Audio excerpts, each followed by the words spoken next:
What's going on, everyone?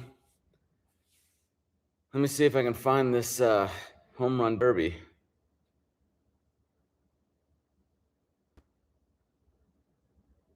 Let's see what we have here. Go to Netflix.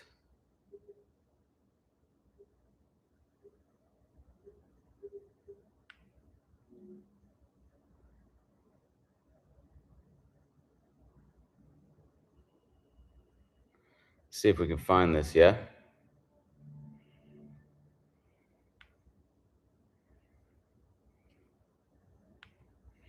I think I found it, guys. So I'm not even sure who's in this tonight. Schwarber, Jack Caglione.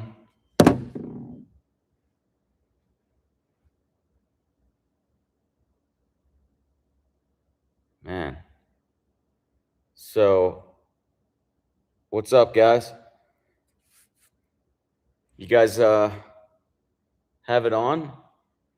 Let's see. I'm going to tell you where I'm at, just in case. So they just showed the live view of outside the stadium. They're panning over the stadium right now.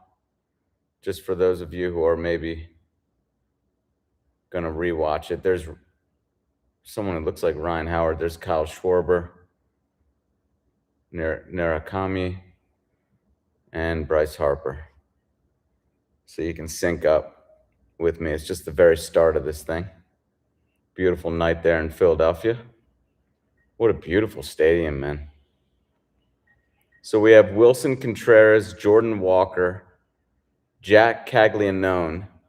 People say Jack Caglione, but it's Jack Caglianone is the way it's spelled, mates. Ben Rice, Junior Caminero, Kyle Schwarber, Bryce Harper. Those are all pound-for-pound elites playing right now. Probably would help to pull up the pound-for-pound list, huh? As it stands now in 2026.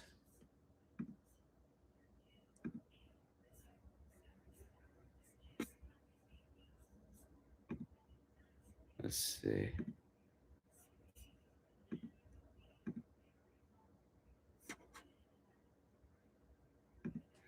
I hope they don't have this like discussion. I don't know. It's been a while since I watched a home run derby. I hope they don't just have these talking heads for a while. So what happened to this guy? I always forget his name. The guy who used to play for the Cubs, who was working with Richard Skank, who's an announcer, it looks like right now. He might just be announcing while he's a convalescent. So hold on a sec. I'm looking to pull up the pound for pound guys of today.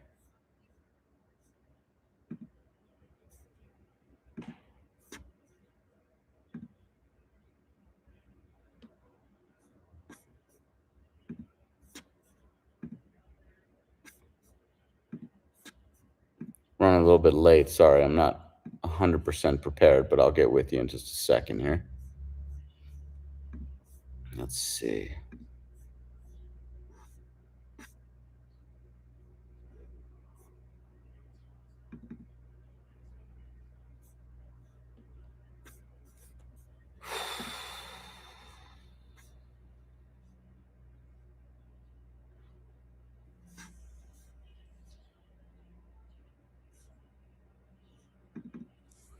All right, so Bryce Harper's 20 on the pound for pound list in 2026. Who else is in the home run derby and on the pound for pound list? I don't know if Luis Garcia is. Ben Rice, Junior Caminero. Ben Rice is number 10 on the pound for pound list. Junior Caminero is so 2015. They're showing this guy who Rizzo. That's it. I wonder if he's finished or what. Anyways, Who else do we have? Is Juan Soto in this home run derby? He's number 7 on the pound for pound list. Jordan Alvarez, I hope he's in the home run derby. He's probably a shoe in to win.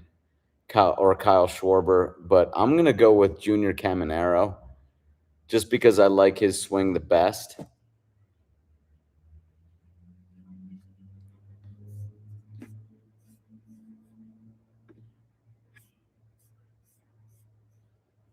What's going on, Sonny? Anthony Rizzo, thank you. DM 8089. So I don't know how this is all going to pan out. I hope they get started pretty soon, though. I don't know if I don't know how long this thing goes. Does anyone know how long it goes? Because I don't know if I'll be sticking around for 3 hours if it's 3 hours long. I can't really it's even hard for me to sit and watch stuff for an hour. I usually am like doing if I'm even going to watch something like this, I'm usually working out while I watch it. So I might just work out for the second half of it or something like that if they don't get going. I figured they'd do this just talking heads for a while. Didn't really factor that in. So interesting that is that Caminero? Yeah. Interesting. I don't know why I didn't do this before, but I finally have the pound for pound list for like updated 2026. I don't know why I never did that before. I think it really jives with a lot of you out there because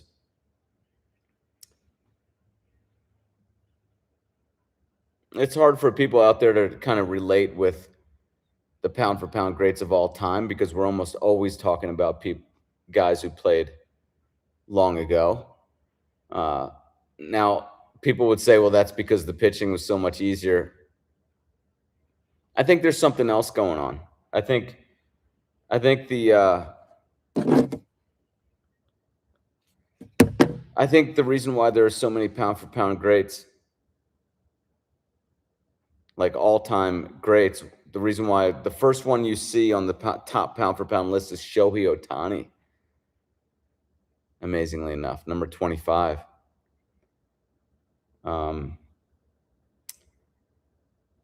So, and then I think the next one after that is Brandon Lau, who's numbered, I think, 44. Now, a lot of people would say that again, that's because the pitching was so easy back then. I think it's actually what's going on is the pound for pound list measures swing mechanics. And we simply don't have as good swing mechanics today.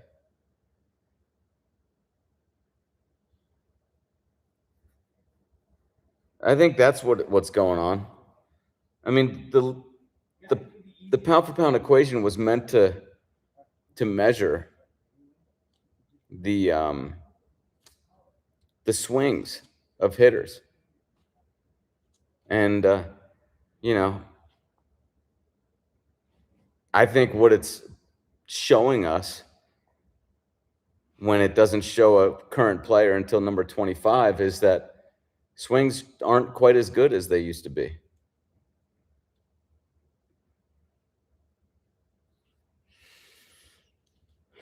I mean, people think that there's just no way that's possible. But why? You know? Why wouldn't that be possible?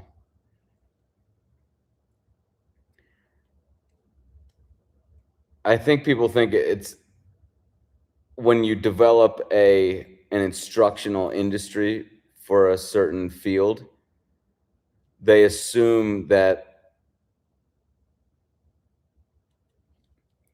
it must mean that things are getting better right from the start of the instruction.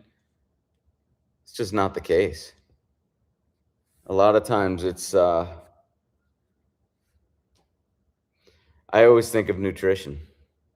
You know, like when the nutrition and diet industry first started was like in the 1980s like early 80s probably when it really got going.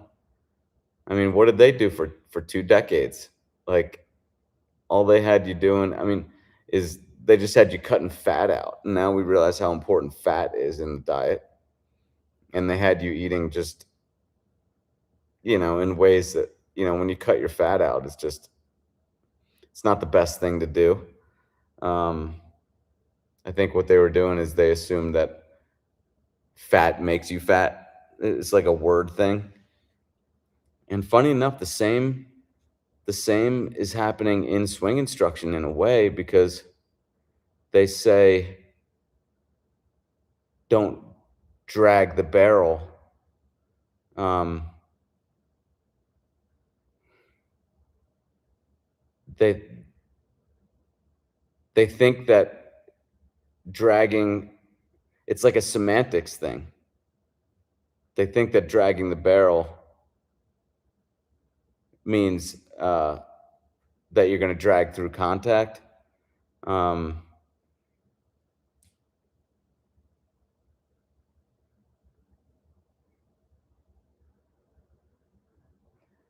so I don't know. It's just you have to drag it at the start of the forward swing, but they just equate it with like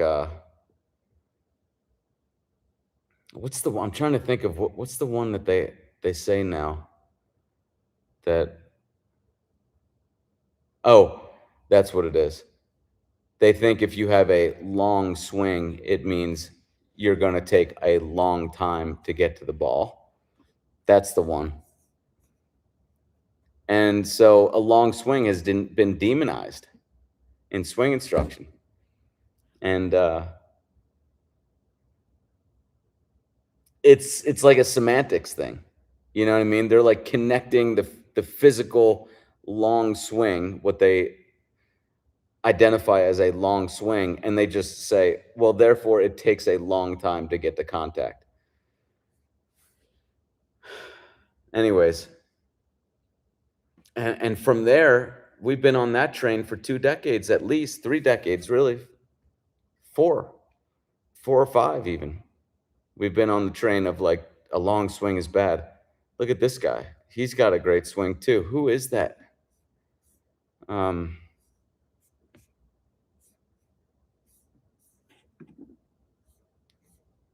that wasn't Luis Garcia, was it? Uh, CJ Abrams? No. I don't know who that was, but he had a good-looking swing. Can't wait till this thing gets going. I hope they got rid of, like, all the kids on the field.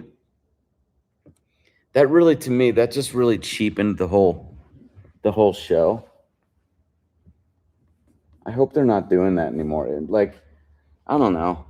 I I just like it to kind of be a little bit more professional. But it looks like they're probably not going to change. Like all the people crowded on the field and like they're showing. I don't know. I just would rather just be like the players on the field. I don't know. There's Jack Caglione warming up in the background. You can see him. Beautiful action there. I think Jack Caglione is going to be one of those guys who really puts lead side on the map in the next few years.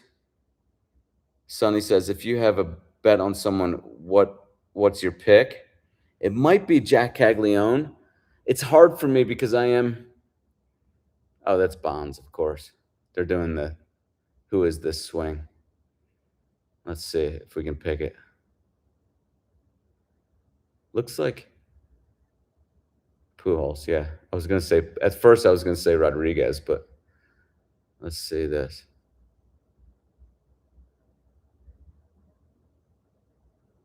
I wouldn't have gotten that because I don't know Anthony Rizzo, but anyways, I'm gonna say,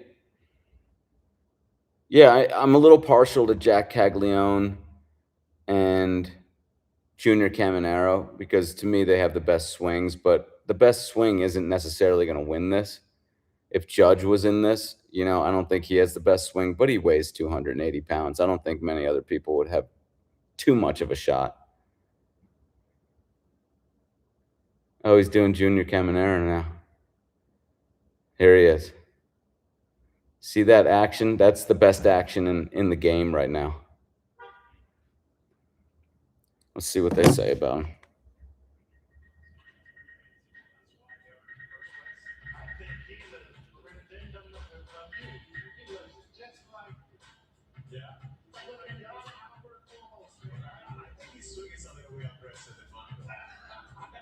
He looks a little Pujols-like. I can see that. So their favorite is Schwarber to win. They're doing the batting stance guy got a position with MLB, huh?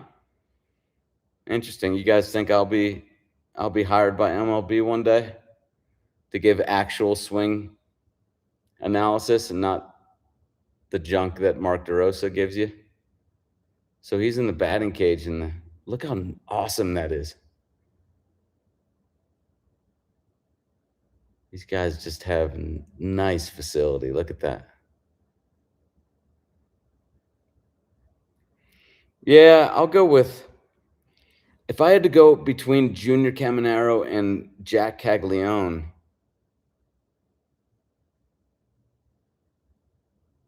I would go with probably Jack Caglione. I just have a good feeling about him tonight. But he is first time in the home run derby. Maybe that could affect him. He does seem to be affected by kind of imposter syndrome. His rookie year was not what he's capable of. I think Jack Caglione's gonna be if he just stays healthy and plays full seasons for 20 years. I know this is early to say this, but I think he's a Hall of Famer. I know it's a little drastic and early to be saying that, but I've seen enough, and his swing is one of the best out there. I don't know. What do you guys think? What are your picks? Pence is in this?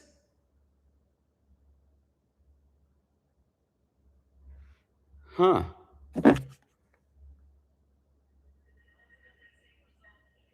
Oh no. He's doing the commentary. Okay. And people have dogged on his swing. It's very lead side and very good, Hunter Pence.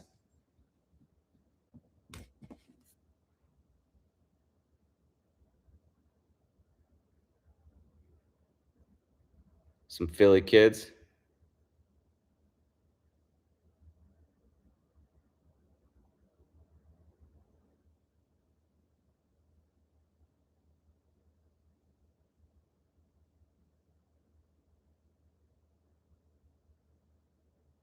Man, it looks like an awesome day there in Philly. So, back to what I was talking about.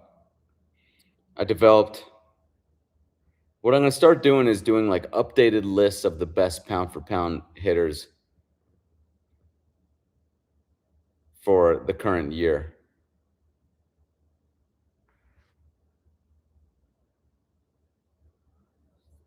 I just think that's it's what people want more of out there, because like I said, a lot of people just don't relate well with the older players. They don't give them really the respect, or think that they're legit in some way. Here's Junior Caminero taking some more swings.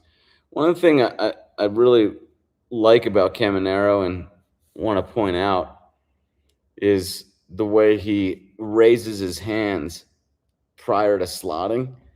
That's something that I've really been working on with a lot of my hitters in order to induce the gravity effect, so to speak. No surprise there. CC Sabathia can swing. Look at that. So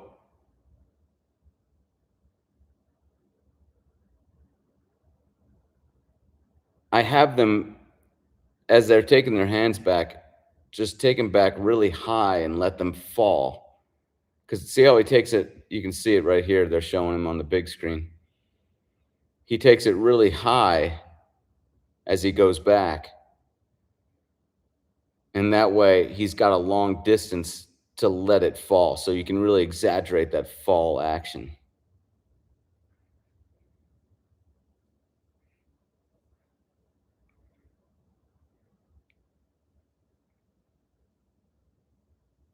I don't know when they're going to get started with this thing. Like, how long is this going to go? I was worried about this. I'll probably only hang on for at most 2 hours, I would think.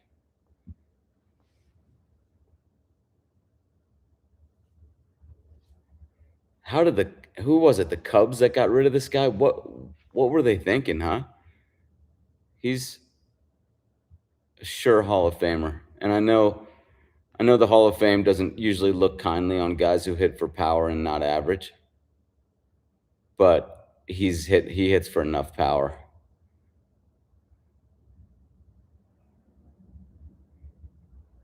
He's a big guy, strong guy. What's going on out there, guys? You guys watching? Call in if you want. 775-600-5671. Call in, we can have a conversation. Just turn your speaker down.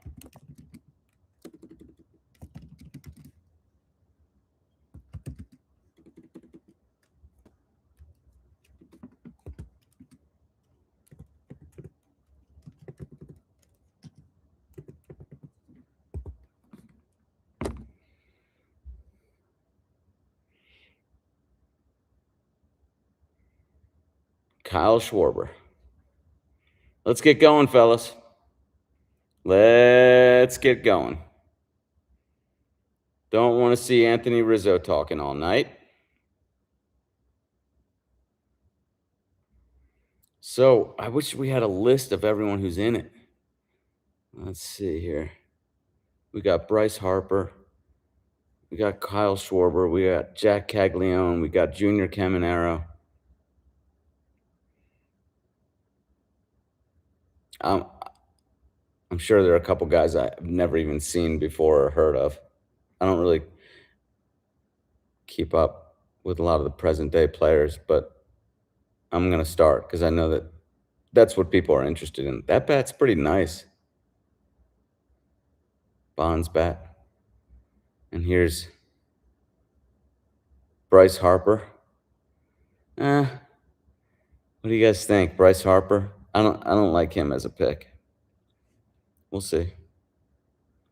So I'm going to go with, if I have to pick between Jack Caglione and Junior Caminero, I'm going to be so upset if I pick one and the other wins. So I'm just going to pick them both. Jack Caglione and Junior Caminero. We get 2 picks in this. That is sick. Look at those bats. Oh, man. What do you guys think of, like, does the bat flipping and like chest pounding not bother you guys? It really bothers me. I don't know. It's just, you know what? I take that back. It doesn't really bother me. I just wish the TV people wouldn't show it. Like, they're showing it like that's the show, you know? Like, I don't know. It's just, there's so much, like, if you look at college teams and the way that they promote their sports, they're almost always just promoting them through like pictures of guys like, and like flipping the bat and like screaming. And it's like, they used to actually just show them in action in the sport. It's just enough. You know what I mean? It's just cheesy, man. I'm not saying it because I'm like, I like people to be serious. It's not really that. It's just you're kind of embarrassing yourself because every guy before you did the same thing. And when you come from an era when people rarely did that stuff, it's not like they never did, but they rarely did. It was just like saved for appropriate things. You see that it's just like it's corny. Am I wrong? Am I wrong, mates?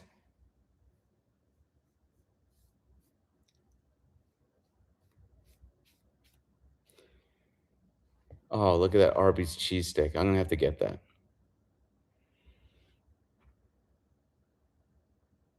But yeah, this is brutal, man. They're not gonna start. They're not gonna start for like. I know. I bet you they're not gonna start till 6 or something. Why don't they just start the damn show, man? They gotta have you hang on and just ruin the damn show. Like, don't say it starts at 4. Just say it starts at 5. I'm talking Pacific time. I'm all that way out here in the West Coast. Talk to me, guys. You guys just sitting there, you know? Another thing that bothers me, and I think in the future they will have this, is have a channel where there are no announcers, where we can just watch the game. I've been watching some old golf tournaments for whatever reason. I don't know what happened, if they lost the audio or what, but some of them just don't have announcers. It's glorious. It really, like, we don't know what we're missing. Just shutting up all those guys, and here I am just like, you know, talking nonstop here. But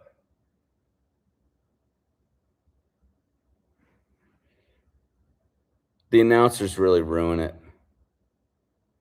You don't realize that, I guess, until you become like as old as me, and you're like, oh, okay, they've been ruining it all this time.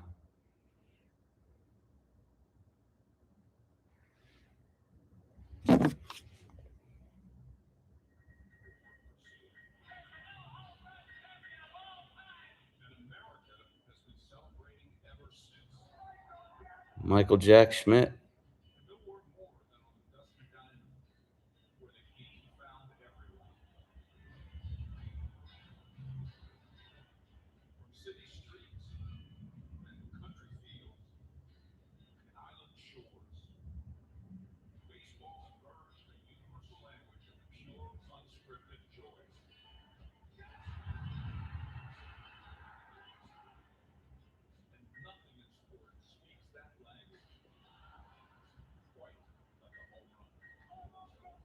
Okay, they might be getting going here. They're doing Mike Schmidt's intro.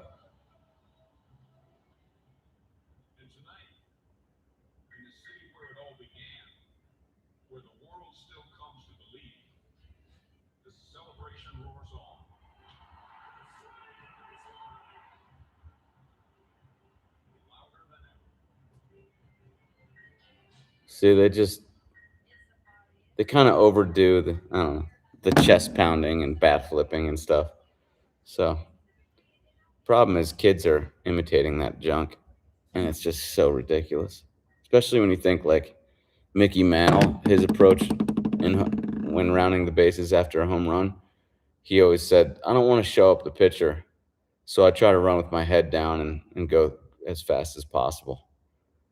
Like, that's one of the best hitters of all time. What did he have? A 176 OPS plus.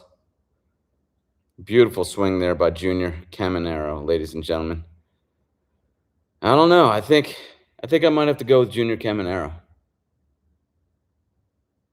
Curious of off the top of your head, where did you rank Yaz pound for pound? Wilson Contreras will win tonight. Let me see where Yaz is. See if I can find.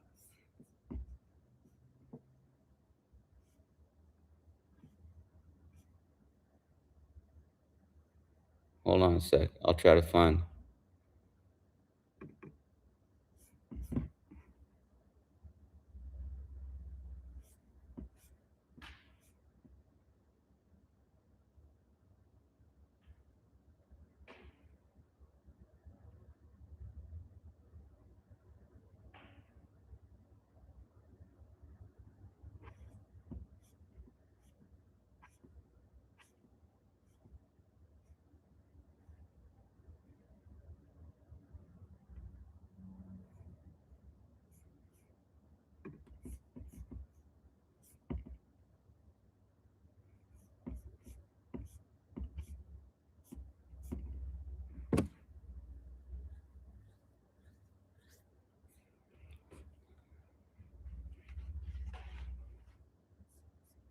Just a minute.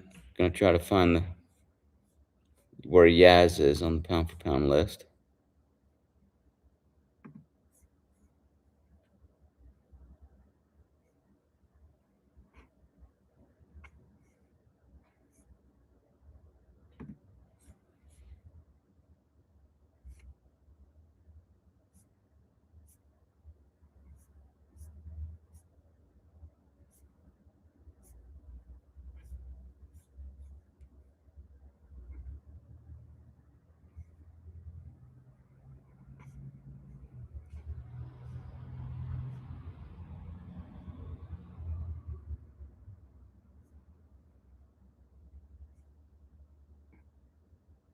Hmm.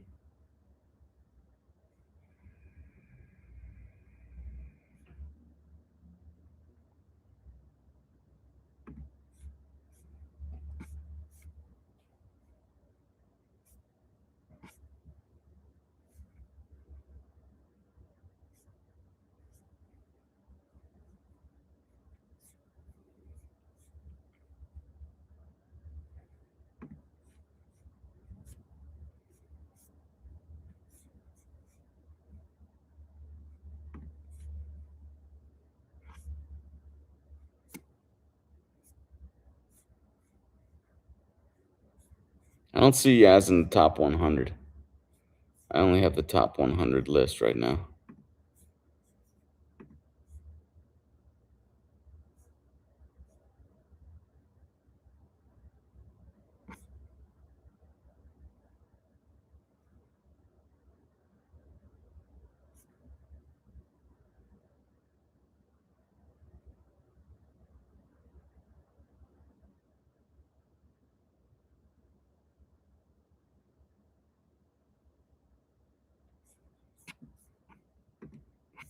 Hmm.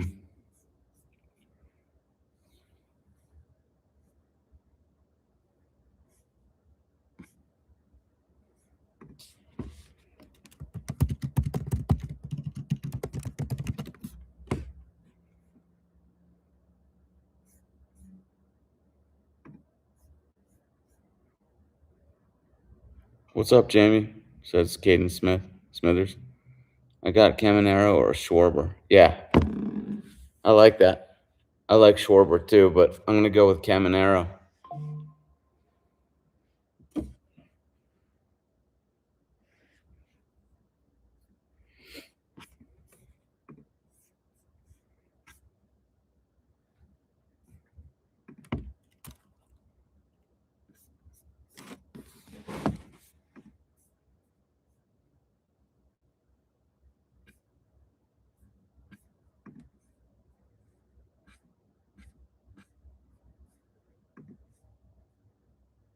I'm looking for the full pound for pound list.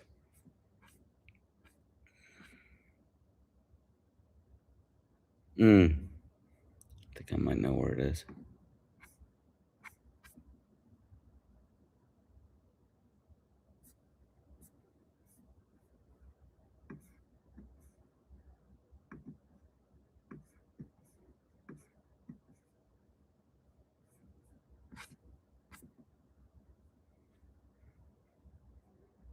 Hmm.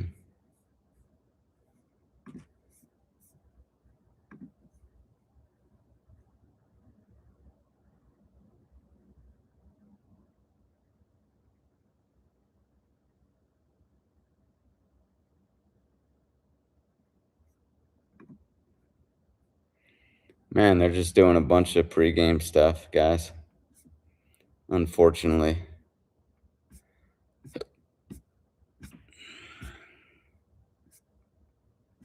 Should have known that. What time do you think it's actually gonna start? Like, could they have the audacity to actually have it start an hour later?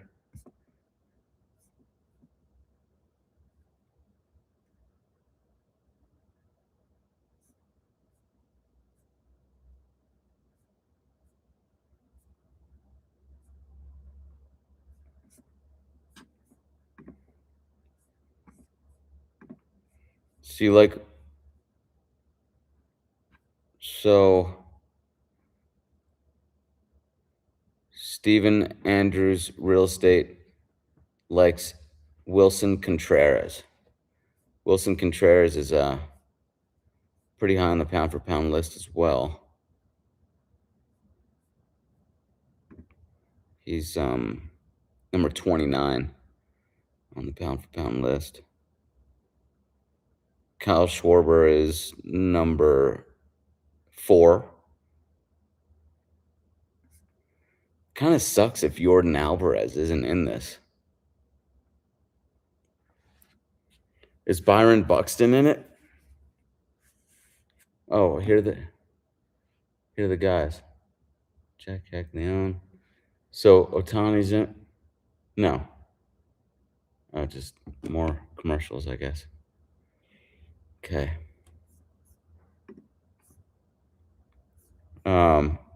I just heard you talk about the higher hands and the dropping action of Caminero. Do you think, as Caden Smithers is saying, do you think the higher hands can add speed similar to a bat tip? Otani has higher hands too. Well, gravity kind of adds speed. It's whip, It's whip. I mean, so much of adding gravity into your swing is about adding more whip into your swing. And whip is speed. It's like the best way for us to generate speed. How are you going to, like, an actual whip makes that snap sound, I think, because it breaks the sound barrier. If I'm not mistaken, I've heard people say that. Like, how are you ever going to move so fast that you break the sound barrier if you're not using whip? And what is whip? It's relaxing certain spots of the body or the object while other spots are building up some energy, and then sending the wave through it. That's what whip is, and that's how you create speed. I think it's, for whatever reason, we're in a culture right now that just it doesn't respect whip. I see the same thing in MMA. Like, all their punches are like, they think that is, to them, that's good form. It's similar to baseball. They were taught to just stay in a straight line. It's the shortest distance between 2 points is a straight line maxim. Has really affected sports in a negative way. People just, it's like that's their guiding light. That's their North Star, is straight line to be as quick as possible. And it's like, okay, but it doesn't work. Shortest distance between two points is a straight line works in 2 dimensions. It doesn't really work when you're talking about building up speed in an athletic movement. It's not the way it works. And it's a misinterpretation. It's a complete misinterpretation. And look, I probably would have stayed on it too had I not had video. Video has just showed me, and it should show everybody,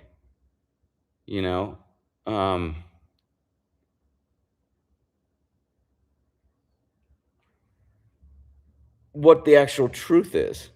Video along with the pound for pound equation. Like, you don't need anything else. Just study the pound for pound list of the greats. Look at their swings on video. Literally from 1 to 10. I just recently did an Instagram post. From 1 to 10, you're not going to see, of the pound for pound greats, you're not going to see any of them with this stay inside the ball straight line type of swing. So yeah, the high hands will drop and allow you. Yeah, it definitely does correlate to more speed.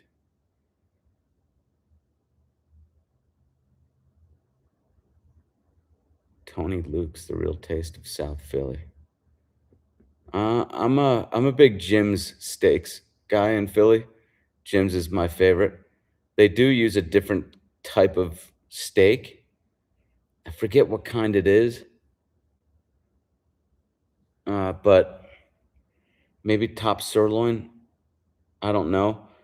Most of them use ribeye, I think, but Jim's uses, I think, top sirloin or something else. Um, and it's the best.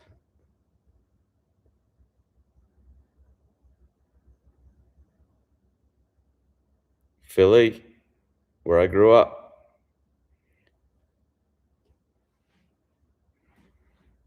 Man, they're just still not getting going with this show, mates.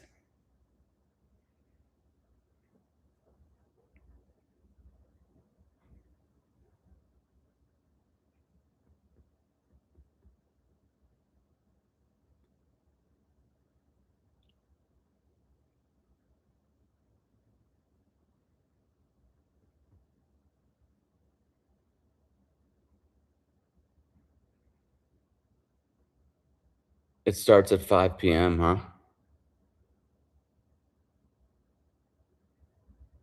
It said 4, I thought.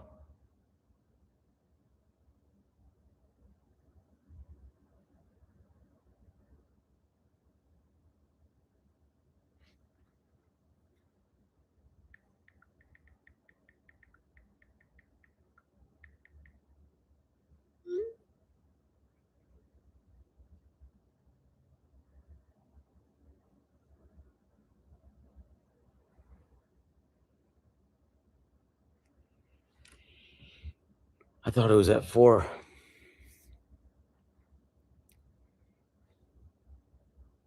Ooh, look at that, man. It looks good, huh?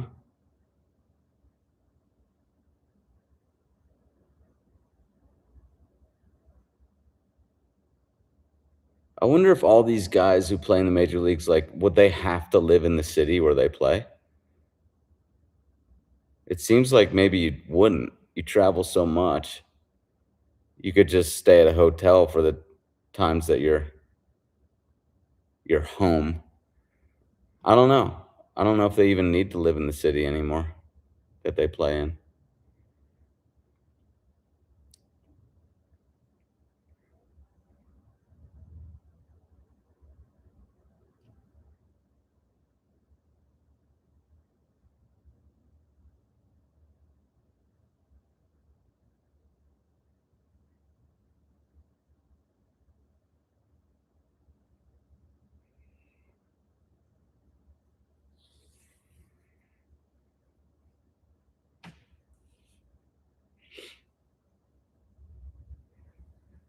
See what these guys are talking about.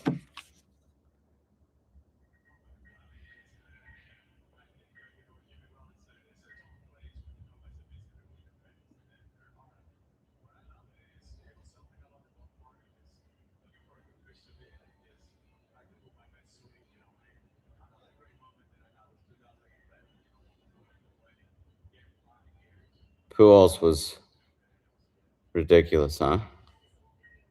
What was his OPS plus? Let's see.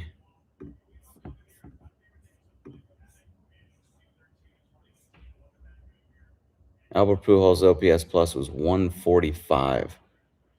That puts him in the top 60 hitters of all time. Well, easily. Probably top 50.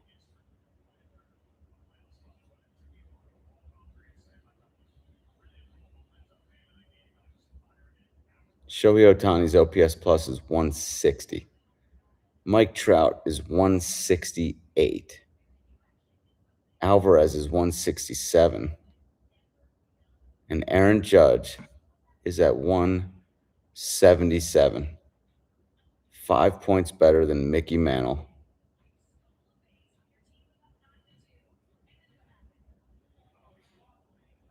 About 10 points better than Trout. And still,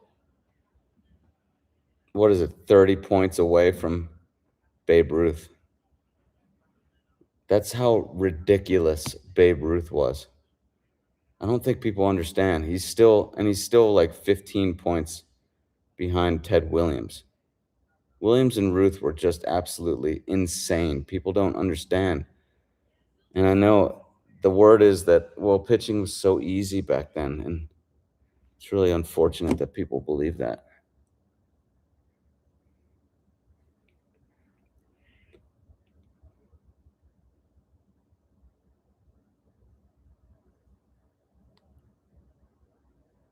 Well, looks like you're probably right. It doesn't start till 5. And we're about, what, 13 minutes away? Not too bad. I miss the old home run derbies and the old all-star games. I think it was way better when they just wore their uniforms. They're not doing that anymore, right? They all wear the same uniform, I think. I don't know if they still do that.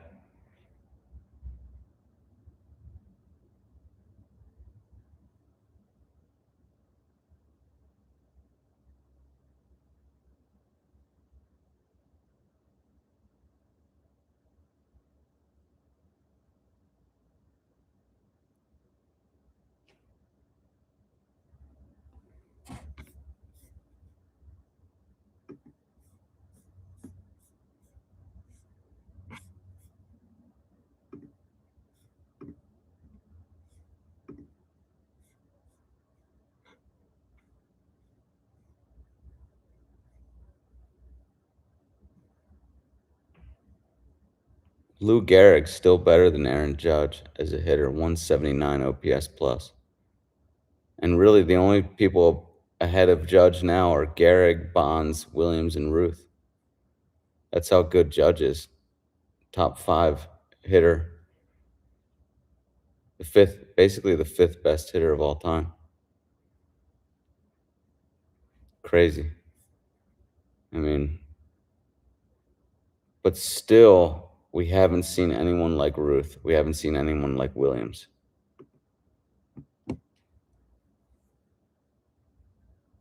What do you think Griffey's career OPS plus would have been if he didn't play during the steroid era, being compared to McGwire and Sosa?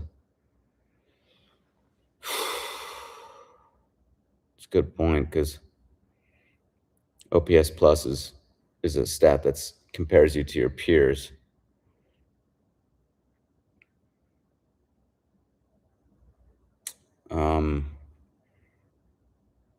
That's a good point.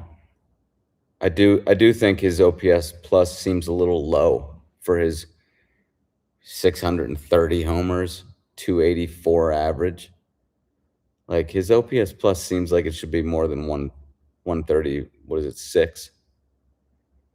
Seems like it should be at least a Pujols level. So, yeah, I think probably more like a 150. I think you're probably right. And the injuries. You know, he hit 630 home runs and he was injured for so much of his career.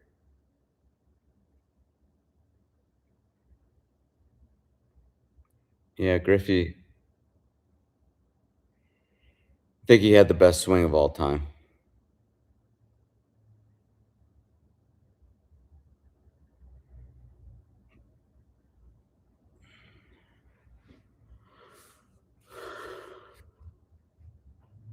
Oh,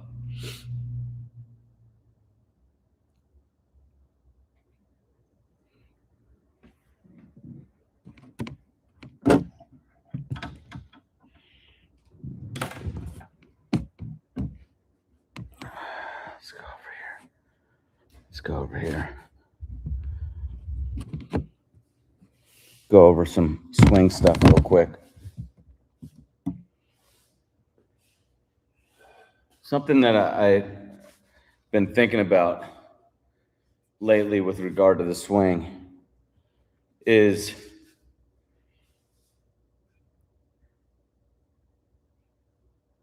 you know, lead side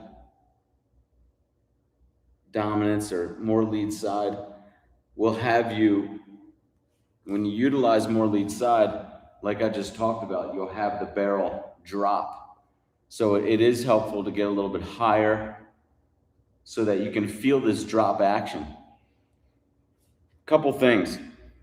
I want you guys, when you're utilizing just the lead arm, taking swings with just the lead arm, I want you to understand that this movement needs to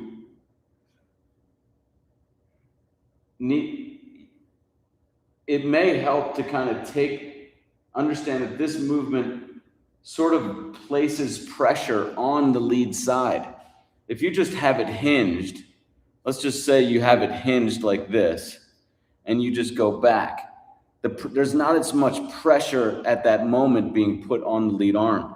But if you have the hand going this way and sort of hinging it up and going there, as it hinges, and then you redirect, the hinge movement is actually like placing a little bit more pressure on the lead side.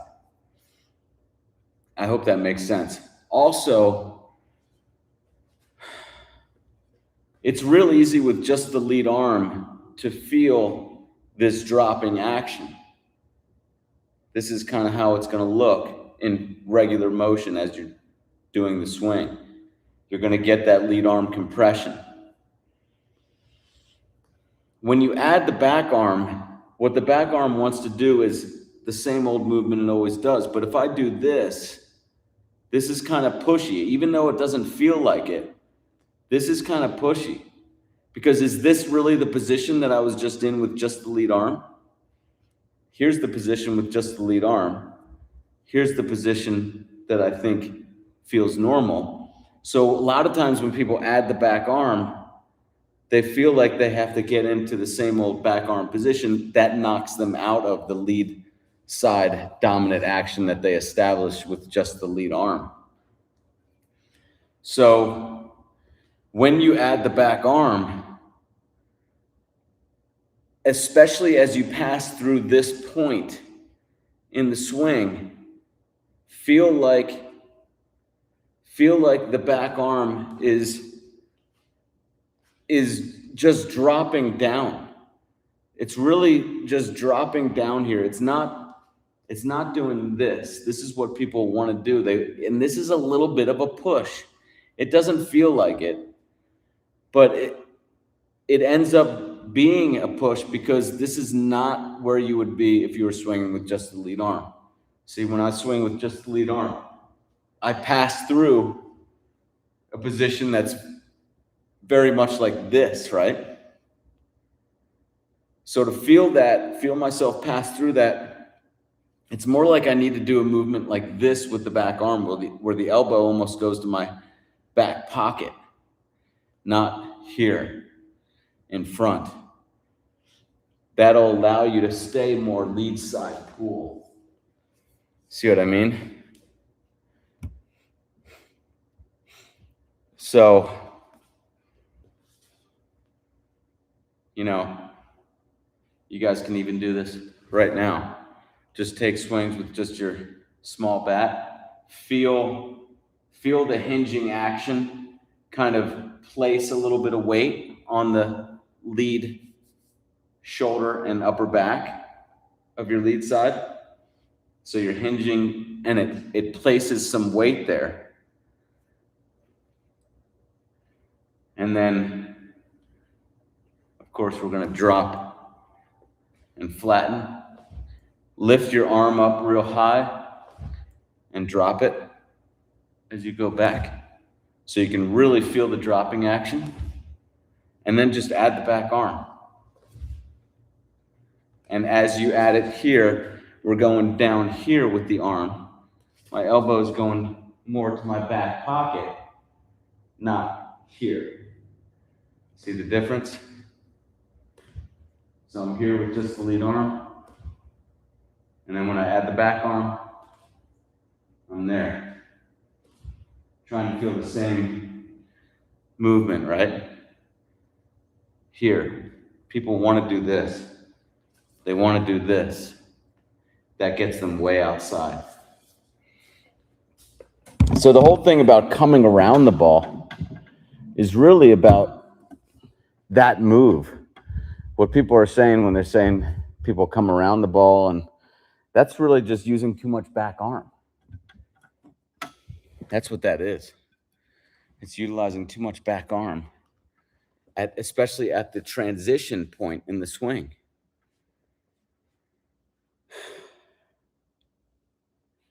So, Pete Alonso's in it? No. See, I don't know. They're just showing a bunch of junk.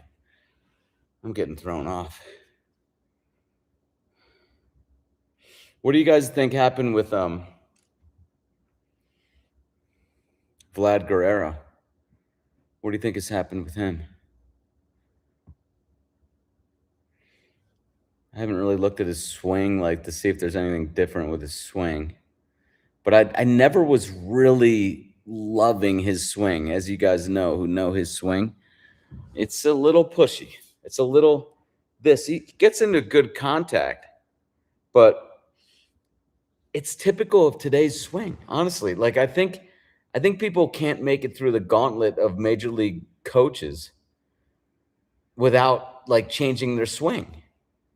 Like if you went up there with like a Eric Davis kind of action these days, I think it's going to be coached out of you in one of the levels on the way up to the major leagues, whether it's college or the minors or major leagues. Like I think there's going to be an officious hitting coach somewhere who just, you know, just it coaches it out of you.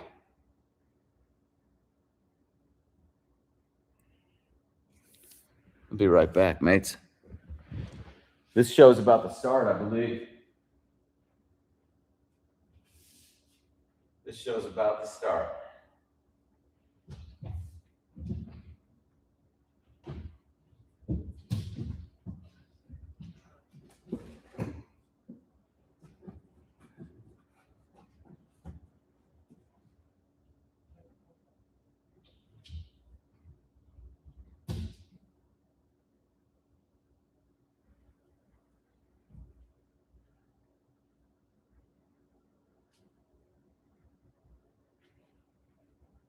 Should be getting going pretty soon, mates.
Okay. Just had to do a quick pull-ups. I don't like just sitting around, but thought this would be a good thing to do.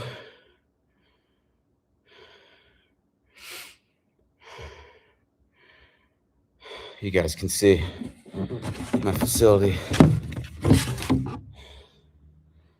It's really exactly what I always wanted. You got the rings back there. Got a little station there for drinks and bars. Just have classes out there. There's the TV. I don't know, guys. I'm thinking about getting a VR, like not VR, launch monitor or whatever they call it. Um, just to get the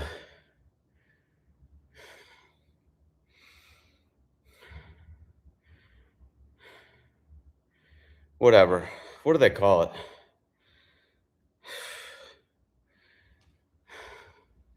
Where you can see the ball fly and see your hits. I was thinking about getting one of those for golf or baseball or both. I don't know. What do you guys think about those things? Probably would make. The only problem is then I'd have a station like right in the middle where I couldn't move everything. I couldn't move it. Like right now, I can move that net, but if I had, you know,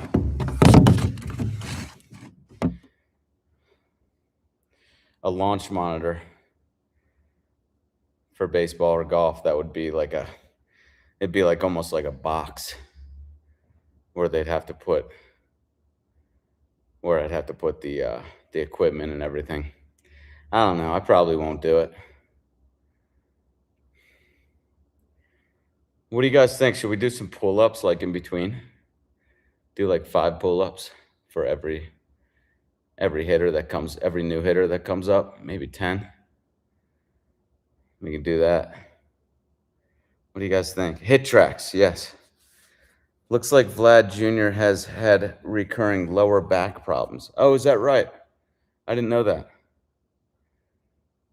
Huh. Is that what he's saying for this year's struggles? It seems like they wouldn't play him if he had such trouble. They actually have a ring. Oh my God, that's interesting. It's shaped like a home plate. That's interesting. It's actually pretty creative. I have to give it to them. I'd like to see them fight in that. Like, be interesting.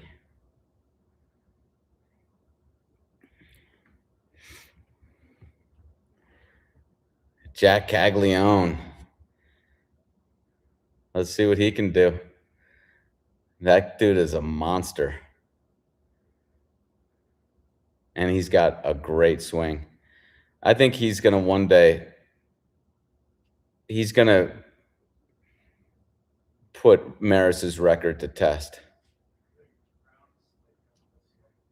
Maris's top home run, 60. He's going to put 61 to the test.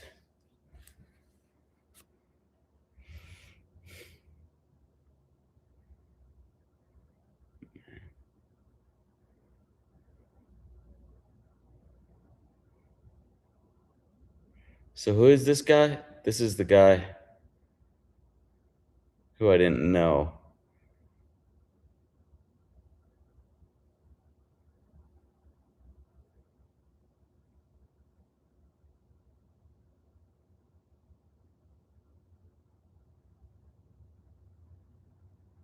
Jordan Walker.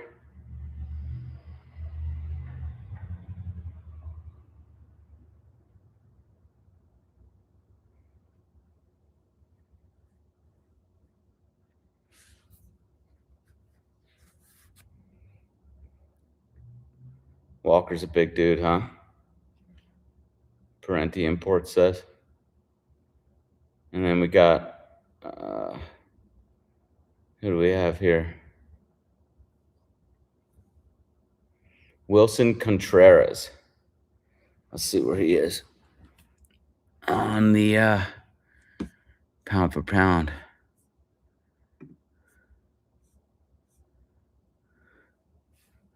He's number 29. I think I already mentioned that. That's right. Somebody's picking him. Who picked him? We got Steven Andrews, real estate, picked him. Oh yes. And here's good old Munetaka Murakami. I nailed that name.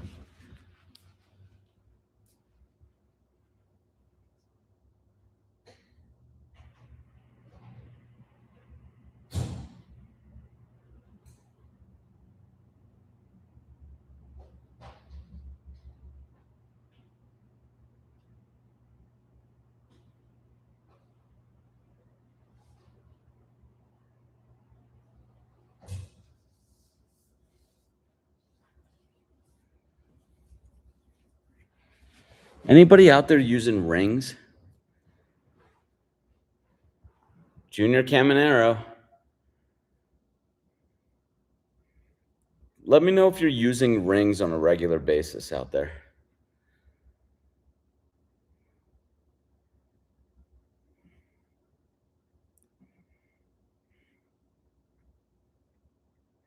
So Junior Caminero is my pick, but I'm also picking a little bit. I'm picking like with 15% of my pick, I'm picking Jack Caglione.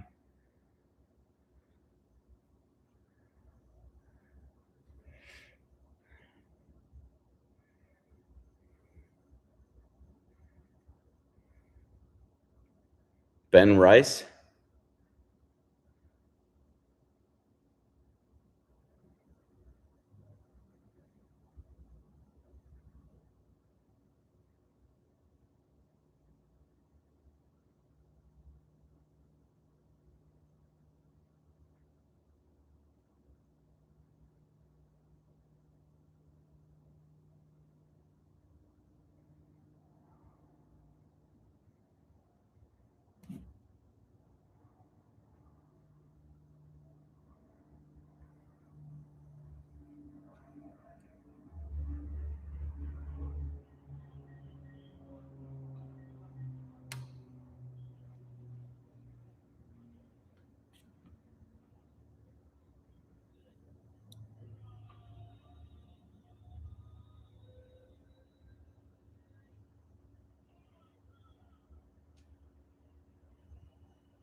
What's up, man? I'm doing a YouTube live right now.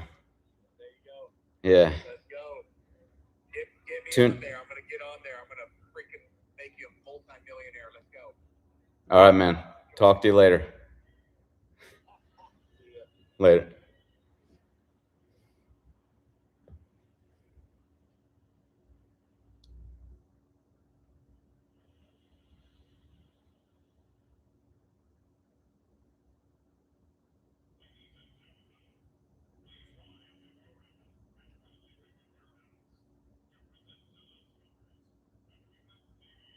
All right, doing the national anthem now.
we should be getting started now in about, what do you think, another 10 minutes?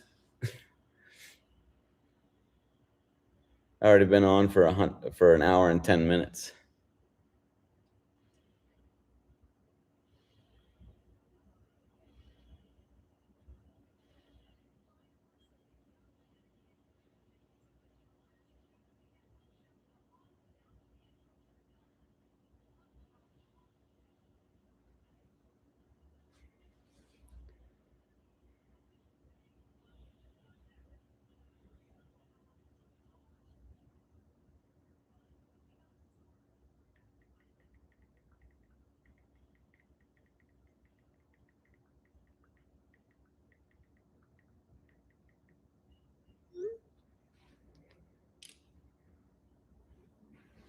Yeah, probably another 10 minutes.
Still waiting. Still waiting.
$20 swings in the first round, 15 swings in semifinals and final.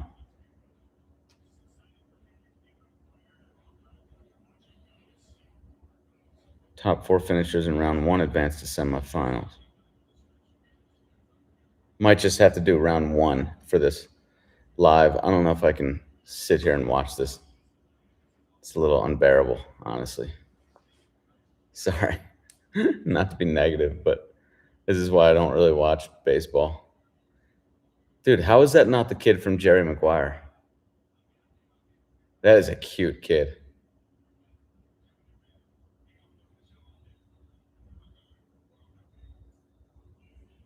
Second best right-handed hitter today, right there. Mike Trout.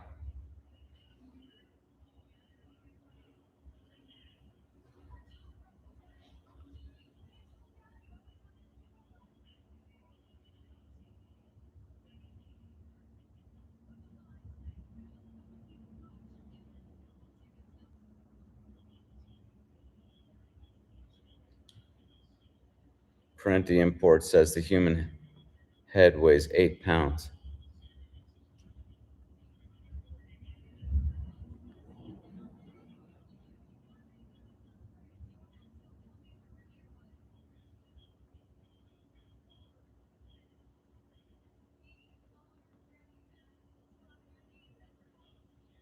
All right, let's get it going, peeps.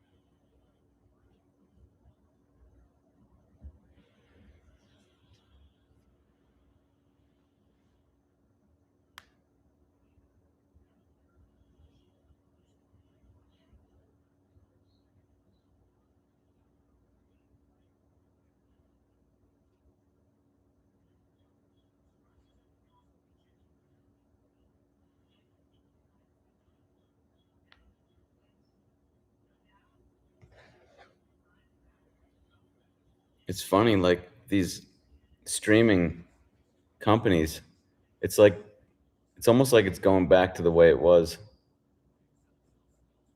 when we just had regular non-cable television. Like when we just had 3 or 4 channels. It's like either it's going to be Netflix, Paramount, or it's like we're going back to just having a few channels, and all these streaming networks are going to be the winners and have everything.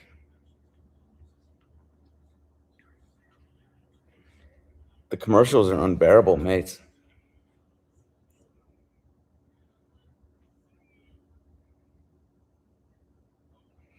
Let's do a quick pull-up set.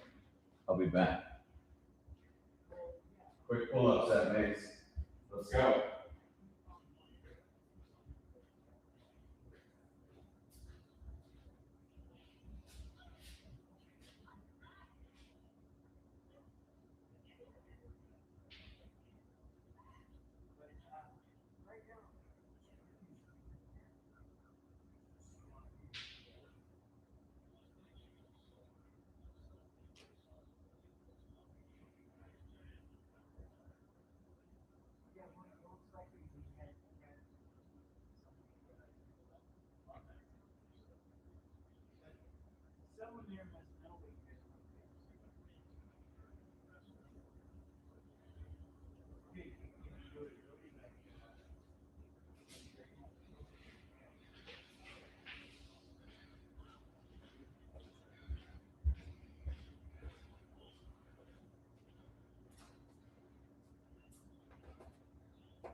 Let's take you guys out here.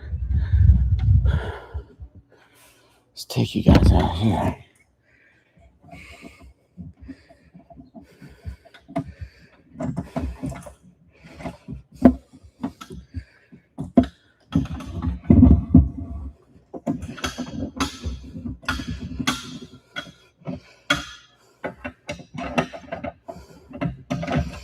There we go. So, while the one guy is hitting, the other guy's chatting in the booth. Yeah, I thought paying for streaming was supposed to eliminate. I know, the commercials, I know. They need to bring back old black and white home run derby format. 1-on-1, 9 innings. You think so? I don't mind the format. It's just, I think there's too many interruptions. It's hard to get like into something. They're just doing a break or this guy talking. Like they'll probably do 100 commercial breaks. You know, like it's just been an hour and a half so far of just nonsense. It's hard to get into it.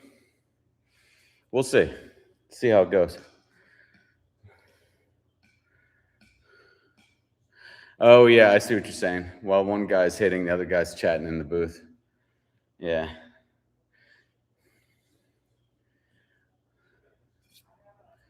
Man, there's a collection of just amazing players in that stadium right now.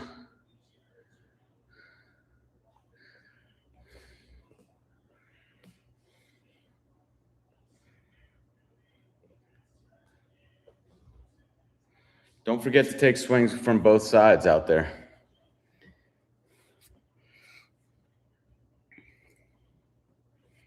Don't forget to take swings from both sides.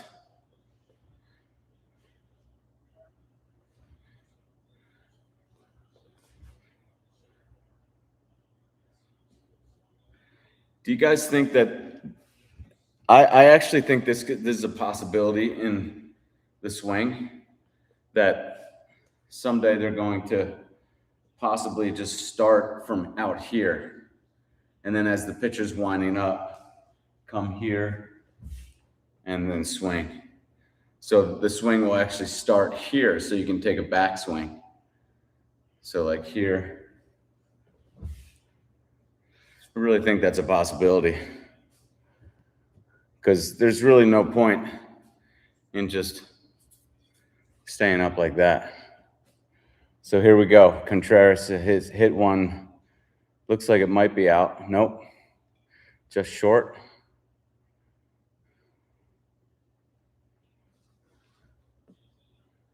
That's probably gone. Yeah, that's way gone.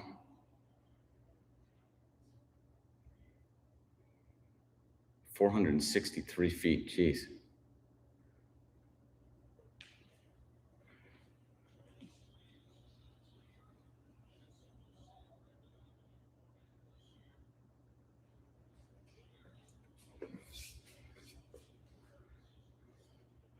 I got Murakami to win it all.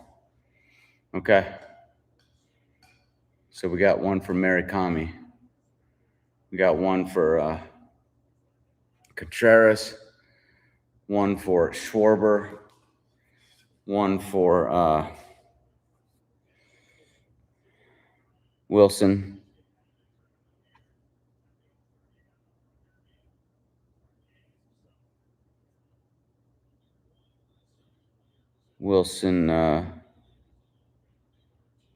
Contreras. Oh, Wilson Contreras. That's who it was.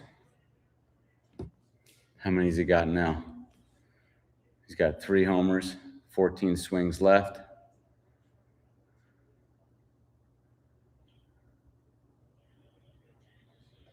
Man, he's feeling it right now.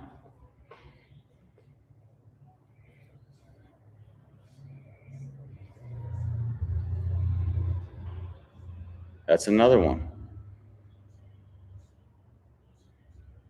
I tried the half backswing for a few games. It definitely helped me get more compressed. I just think, why not take a backswing? I think we've always been just a little too conservative, just leaving the bat up. I mean, why not take a little backswing? A long time ago, they took a little bit more of a backswing.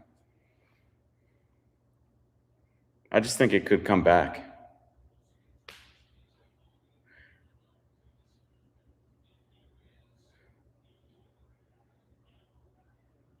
And this guy's just on fire.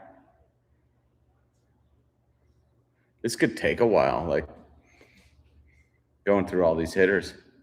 It's gonna be a long event.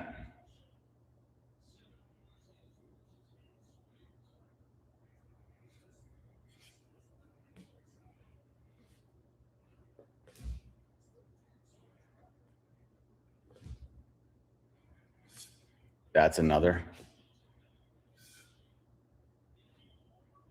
Jeez. Look at the big gloves people have. That's a good idea.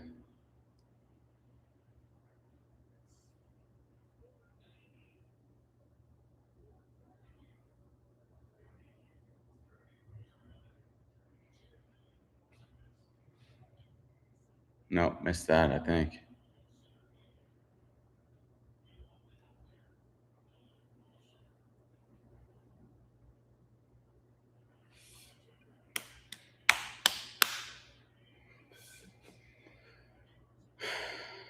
That's another.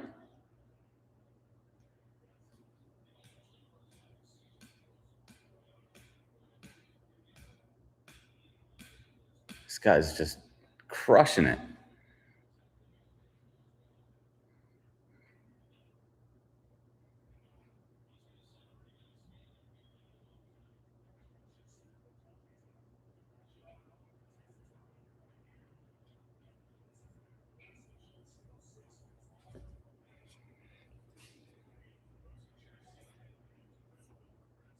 Contreras capped out about 490, says Michael Dominic. Where's everybody based out of? Can you guys tell me where you're located? Where's Michael Dominic located?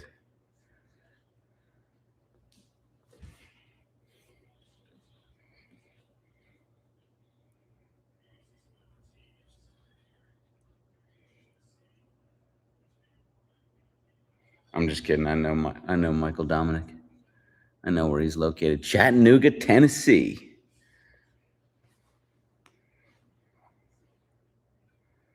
Chattanooga Lookouts.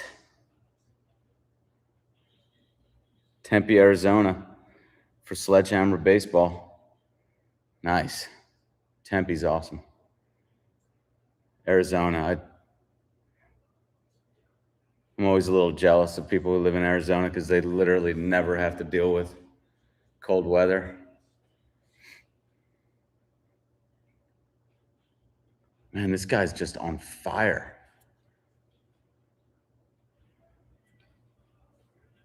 See how many he can get before he has no more swings left. 13 is pretty good, isn't it? Do you guys know, is that good for Cleveland? Cleveland, AJ Gangler's in Cleveland.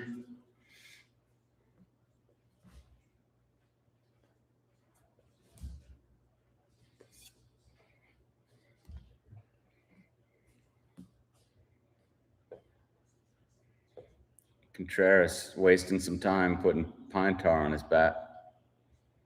Like we all have so much time to wait for him. Just kidding. Oh, what was wrong with that pitch? I think they used to call strikes in the old format. I'm not sure, but I think they did just because there was an umpire stand. I don't know if you guys noticed that. There was an umpire in those old home run derbies. So I think they might have called strikes. I'm not sure though. We get some decent fields to play on too. I bet you do. I mean, I think Florida has some of the best fields though, just because it's so humid. What was that? No homer? 0 swings. He's done. 13. I don't know. That could be a winner. I don't know. Seemed like a lot.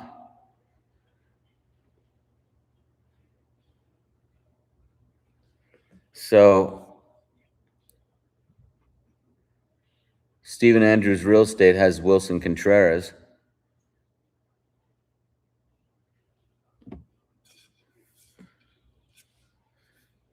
I don't know. I don't think Wilson's is going to hold up.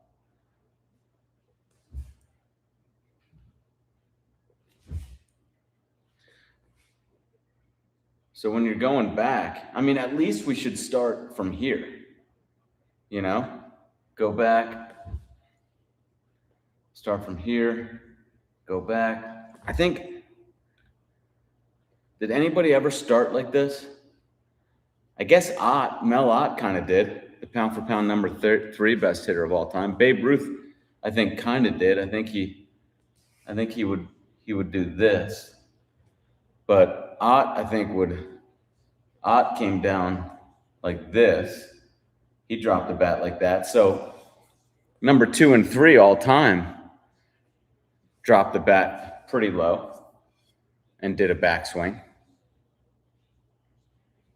I don't know. I just think it could easily come back as as something that people recognize, like, hey, why haven't we been doing this? This works better.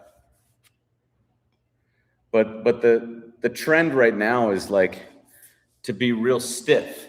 The idea behind that is that if you're real stiff and still, then you can react faster and you can be quicker. But there's no point in just being stiff. Like, why not get movement going before you know if you're going to swing or not?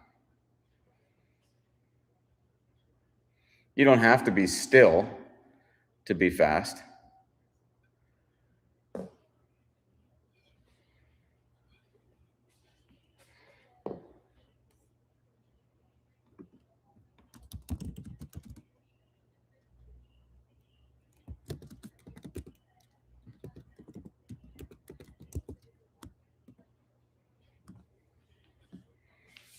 All right, so we got Jordan coming up. 22 homers this season. Got his hat on backwards in honor of Ken Griffey Jr. Plays for the Cardinals. Not typically a home run hitting team.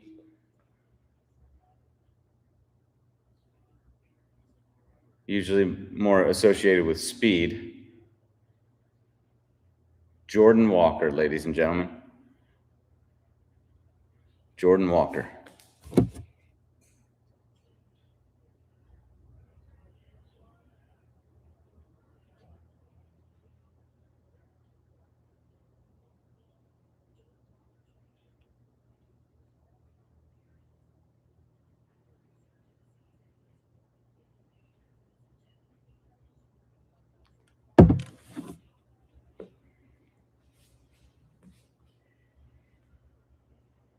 Okay.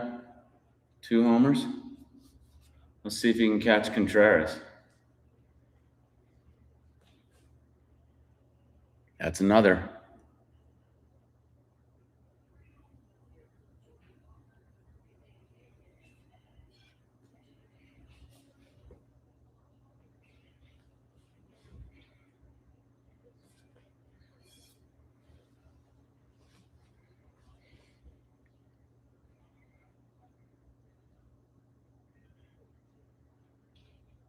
Oh, another?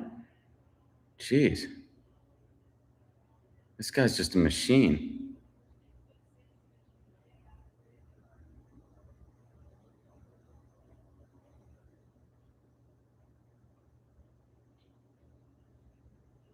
What do you think? Is that going? Is that going? It does. Goodness gracious.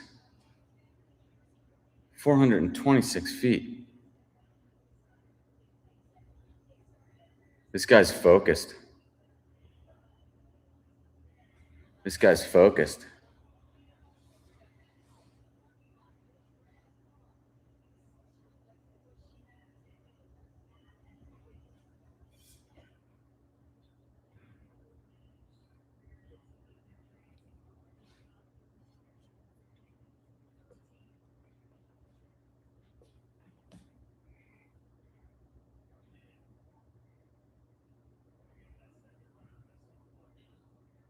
Is that going to go?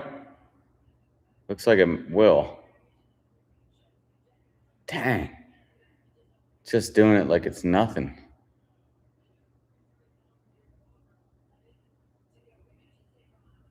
Yeah, the ball to center was off the front foot. This guy's locked in, mates. Goodness gracious. He's just hitting 429 like it's nothing. I'd like to see this guy's swing. Is that going to leave? No. So 8 homers, 9 swings left. 9 swings left or 9 outs? Like, let's see. Does it count when he gets a homer? Yeah. So it counts as a swing. Okay. That's interesting. So he can only get to 17 at this point.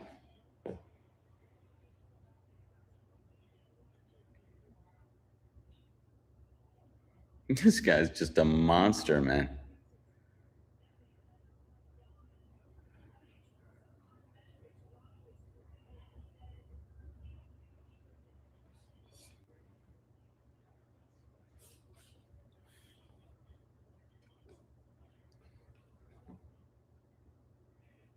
Jeez.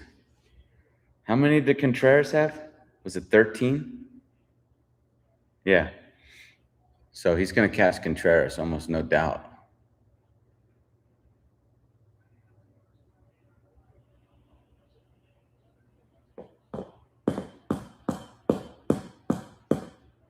What's that umpire doing right there? Is that going to go? No. Oh my God. Is he going to catch Contreras?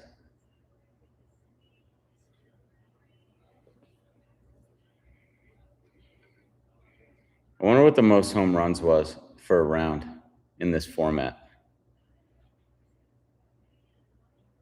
Yeah, this is crazy. Michael Dominic says this is remarkable. Yeah. But he might not even catch Contreras.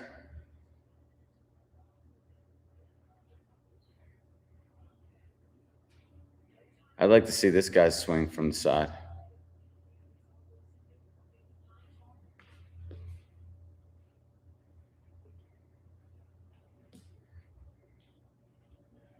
Oh my God, he's not going to catch Contreras. Jack Haggs is next. All right, he's got to bear down now.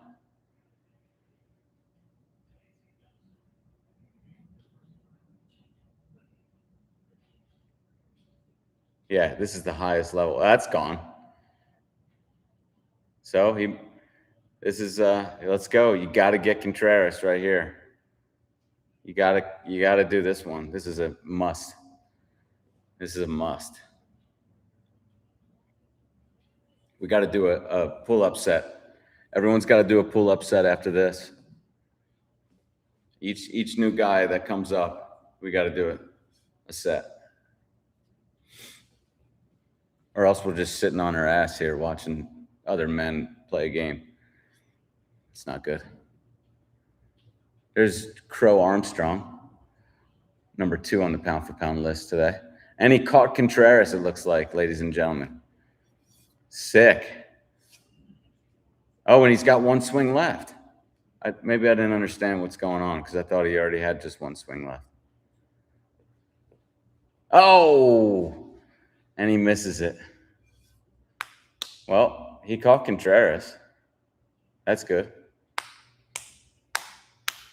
He's not happy with it. I think that's a pretty good performance. Just being hard on himself. That's all. All right, let's do a set, guys. Everyone do a set. Michael, that means you too. Remember this rule. You cannot end on a home run with the last swing. Oh, okay. That's what happened on that one. Let's do a set, mates. I'm going to see if I can get Jordan's swing.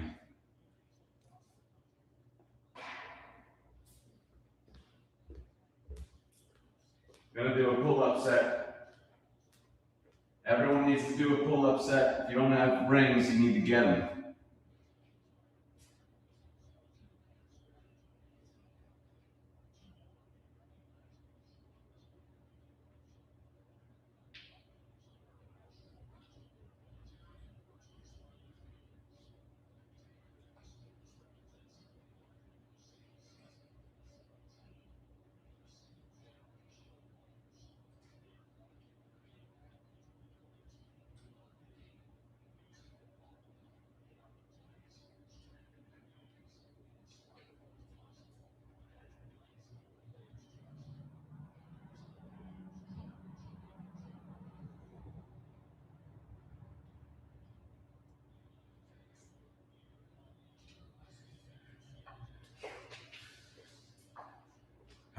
can take a seat again. Let's take a seat again, mates. Actually, let's stand up. So, Jordan Walker. Let me see if I can get his swing. We can take a look at it. Let's see. Guys, to get swings, what I do is I don't type in Jordan Walker swing in Google. I type in Jordan Walker highlights. You're going to get a lot of different swings. If you look at their highlights, if you Google swing or YouTube their swing, you're going to get, it's just junk.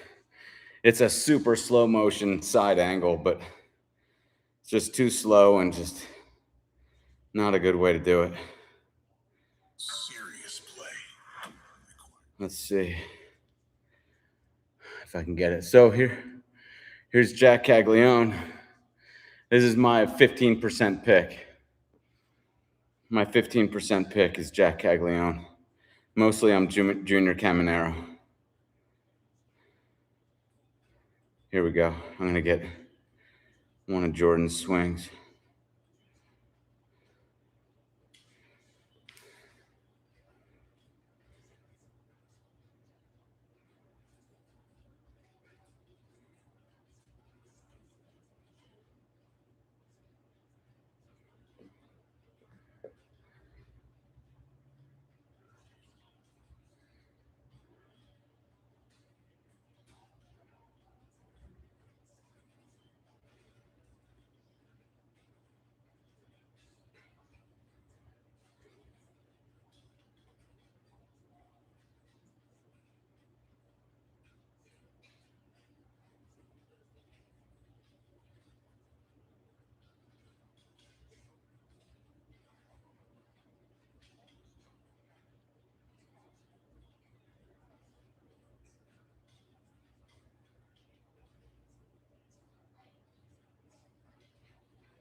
Where's Jack at?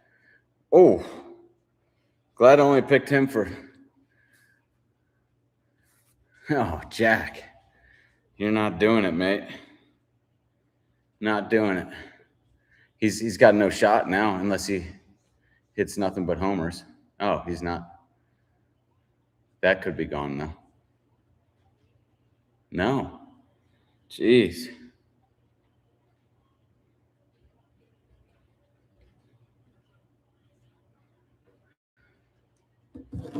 So you could go off in your last out, right? You could just go off and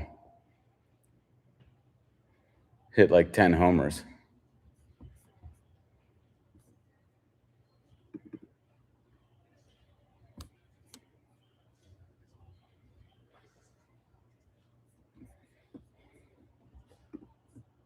Now he's getting hot.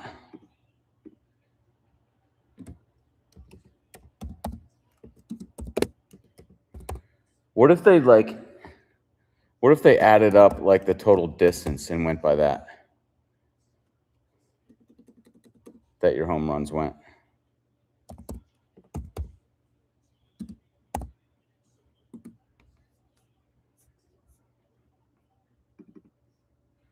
We'll take a look at Jordan Walker's swing after Jack Caglione finishes. That's another. Get out of there. Center field. Oh.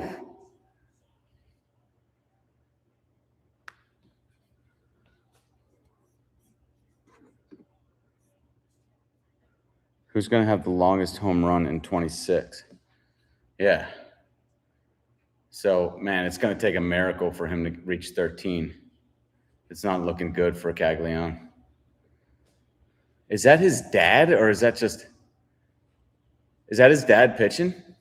Or is he just representing So here we go. He's down to his last swing, his last out. He's got to hit basically 5 straight homers, right?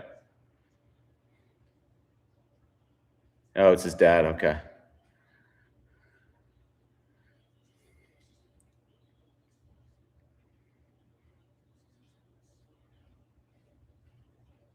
Ah, you suck, mate. Well,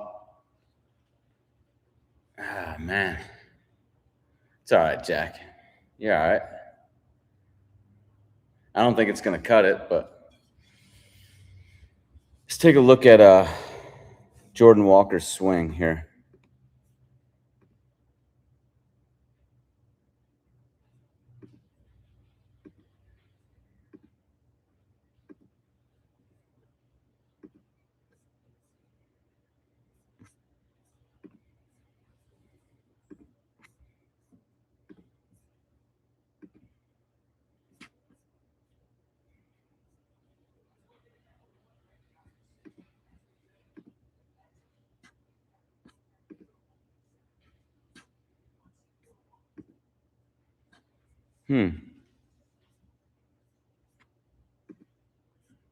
That's weird.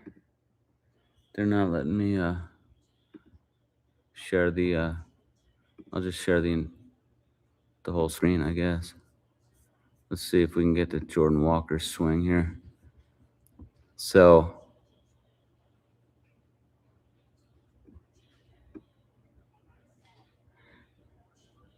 there you can see the beautiful connection by Jordan Walker. Look at that. See, there's just, in today's swing, there's just not a lot of action going on prior to the forward action. It's just pretty still. I think we might see a time where there's more of a backswing. But this is really the key position right here. Look how connected he is. Back arm is at about 90 degrees. Whenever you see like a baseline position at contact with a 90-degree back arm bend, that's a good position. That's going to be a good solid position.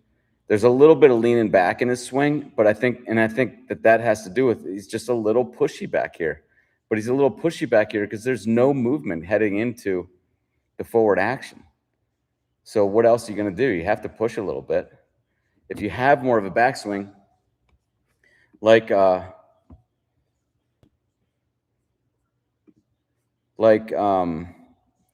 was it?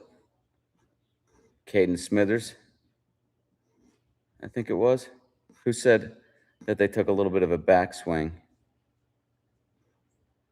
Oh, no, Jay Parenti Imports tried it, and it helped him, like he said, it helped him get more compressed. And it's the same thing. Like, I think that a little bit of a backswing will help you get more of that front humerus compression, and which means you're pushing a little bit less. All right, so here we have Munetaka Murakami. See how his hands are kind of out in front of him. I like that position because that gives you a little bit of a backswing. See, then he kind of goes into his backswing. I think the first 2 guys we saw are going to be pretty hard to beat, right? I mean, they made it look easy. Look at his backhand.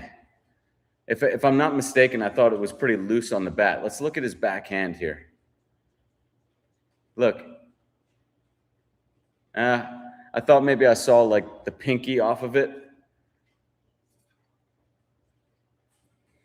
3 homers, 14 swings left. Not too bad. He's on a good pace. That's not what you want.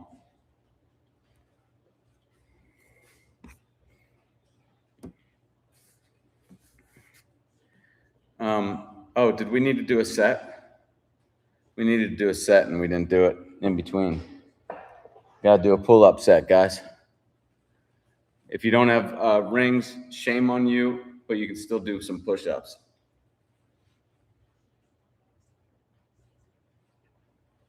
Let's do our set.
There's Wood. What is it? One of the best pound for pounders in the game right now, James Wood.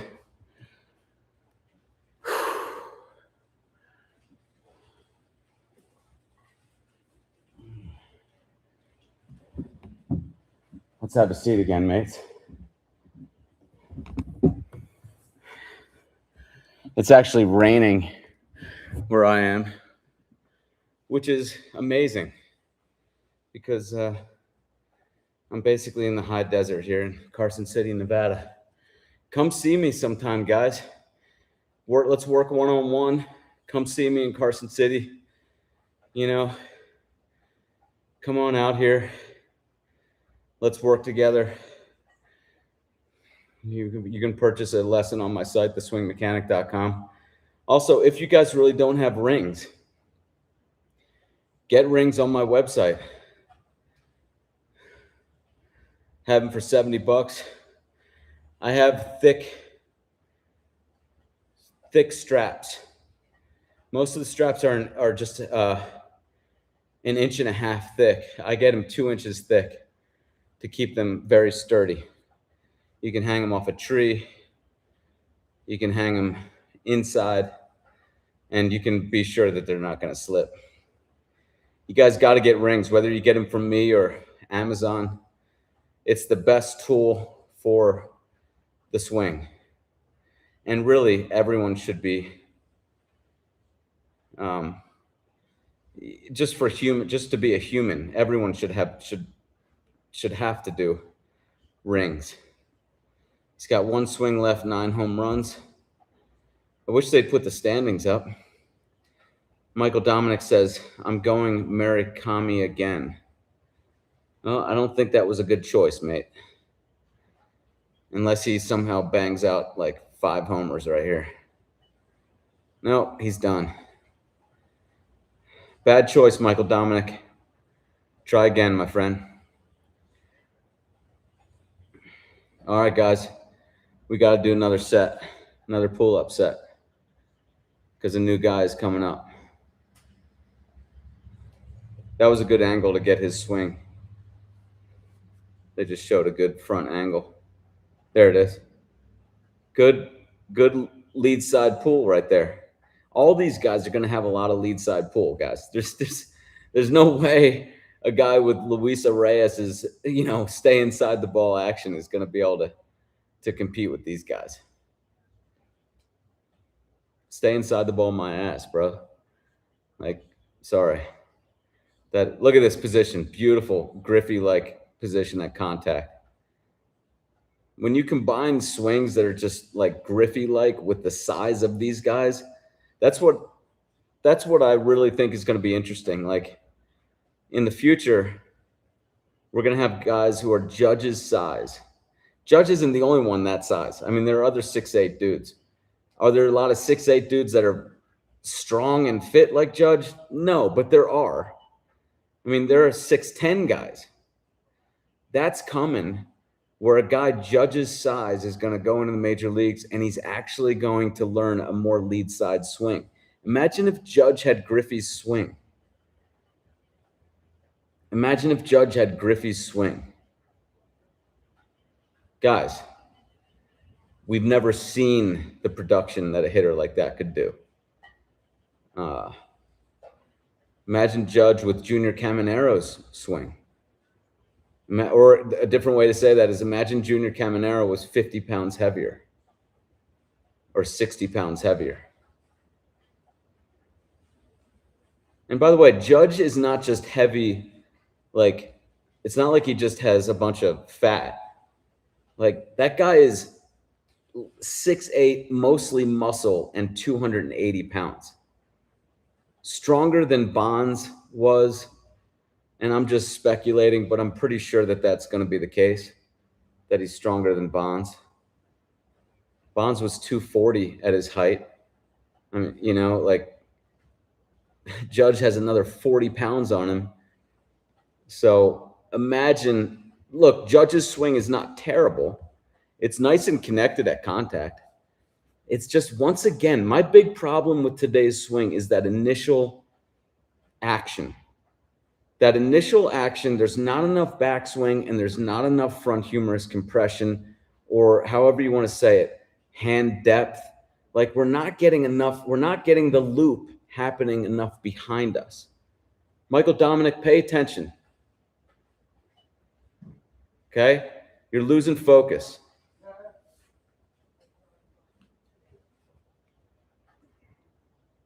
Anyways, we're not getting the loop happening in the backswing. People are close. They understand that the loop is important. I mean, there are more and more people understanding that looping action is important. Thanks to Richard Skank, you know, I mean, he, you know, at least understand, although he's just not getting it right. Like he's just using the wrist to try to, that's not what that movement is. That movement is it's par for the course though, the way that we look at movement. Like even like in fitness, like we look at the body as like different individual parts that need to be worked. And in the same way, Skank is talking about this movement, this dropping action of the barrel as like being, oh, it's a snap of the wrist. That's all. It's just isolated to this right here, this little part right here. And that's not the way it is. It's a full, it's happening because we're getting the wave of energy moving up the body, primarily up through the lead side. And the back arm is loose enough that when you get that stretch shortening action happening in the front shoulder and front of the upper back, then it just naturally falls. You see?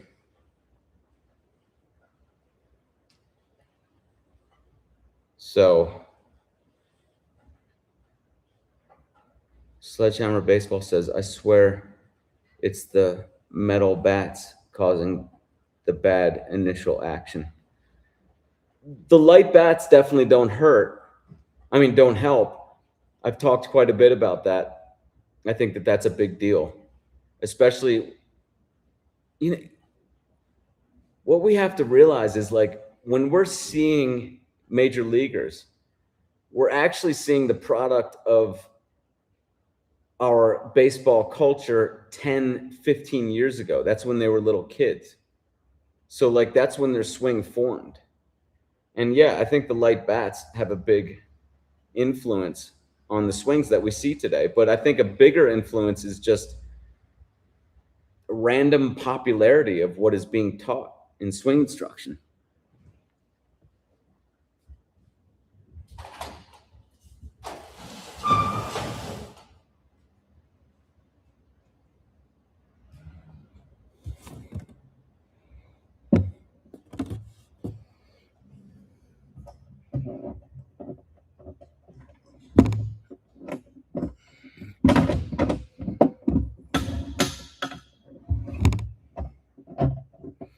All right, got to do another set, guys. Another pull-up set. I'll be right back. You guys do one too.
All right, who do we have?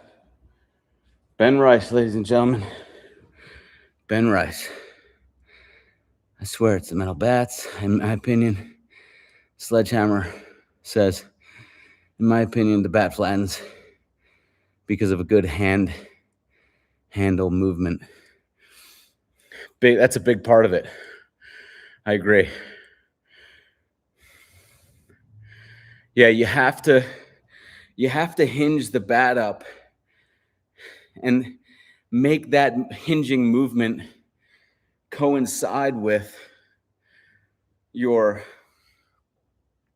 your redirection of the rest of the body to the point where it's like the hinging action is sort of adding appropriately to the weight of the backswing. You'll feel it.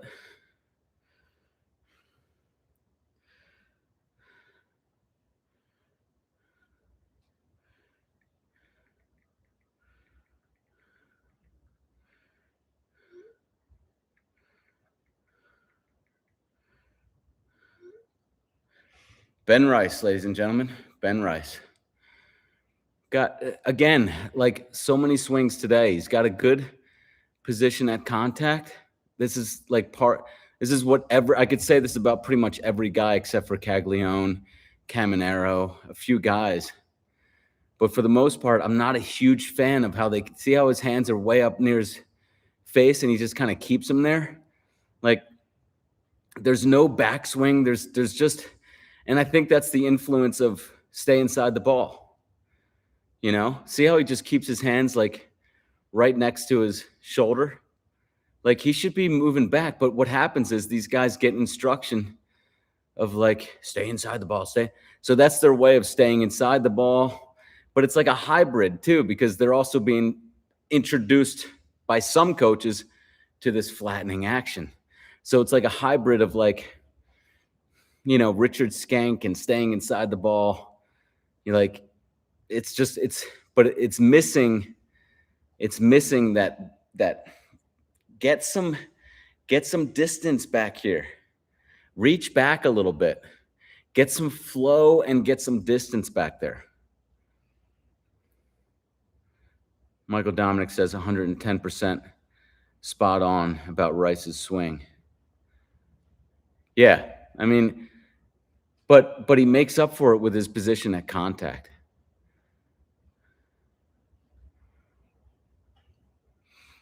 It's same with Mookie Betts, you know, same thing. Like I would definitely like to work on his initial rotation in the start of the forward swing, but his position at contact is really good. And that's what saves him.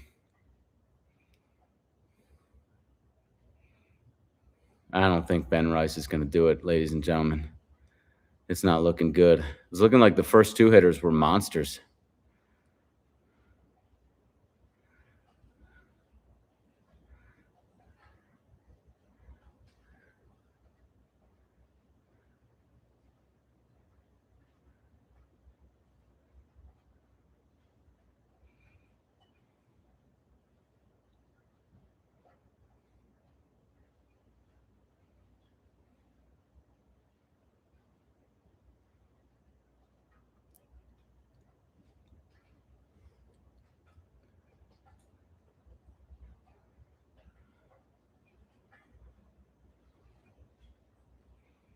You could feasibly just like hit home runs forever on your last swing, right? Like, is there any limit? Like, once they get to 1,000, do they just call it? I wonder if there's a rule. Like, once you get to 1,500 home runs, then we just have you sit down. See, it's a good action. It's just somebody convinced him to stay inside the ball. I really think that's it. I think most of these guys, because if you look at kids, they just naturally have a lot of distance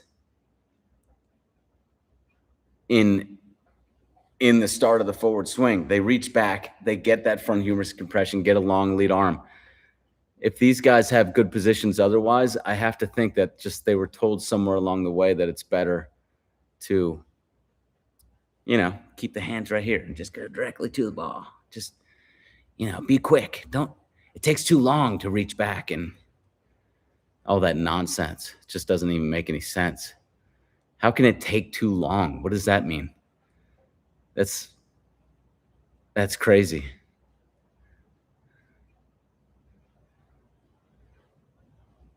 If anything, the swing where your hands are right here and going this way, that takes too long. Ironically, that takes too long.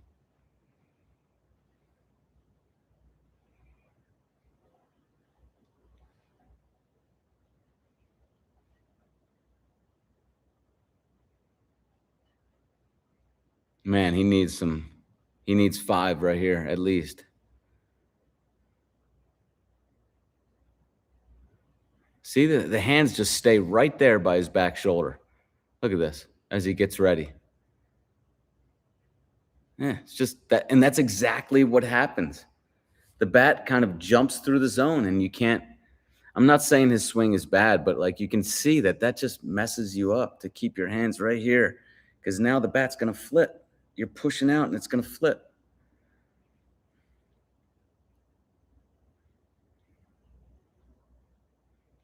Stephen Andrews, real estate. Your hands have to get to go rearward as you start forward. Many players that I see in my league who have their hands already back tend to end up being pushy. Yeah, exactly. You have to flow through this move. It's really the main little space in the swing that matters the most. Their power is shot at that point. Yeah, it is. Now, you can screw up that move a little bit and just have a good position at contact. Just be very lead side and just kind of be very connected at contact. And you can do pretty well. But for these guys, so many of these guys in the major leagues, they have good positions at contact, but their start of the forward action is just not ideal. For them, I would just love to see them, because they already have a good position at contact. That's like the hardest part. But the other important action is just before the forward swing. You have to get that flow, that slotting action flow. Right now, we're just here, and some people are doing this snap, and it's just so tight and into the body. Look at him. Not good. Not ideal. I mean, I shouldn't say not good, because he's got a good swing. See how connected he is at contact, but it's just so tight there at the start. Be nice to just work with him and just have that fluid action going, you know?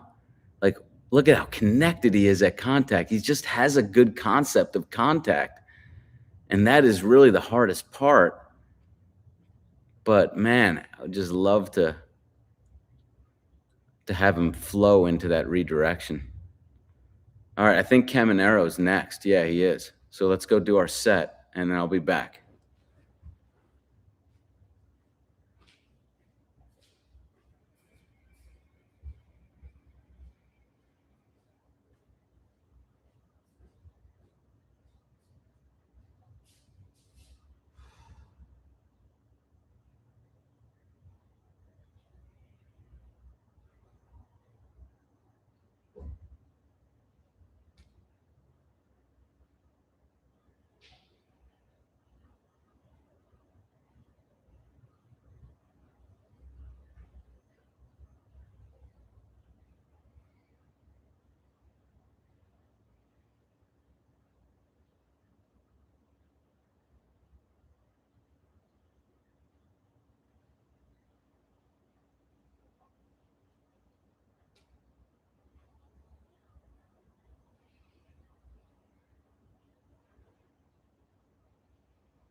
All right, Caminero, ladies and gentlemen, this is my pick.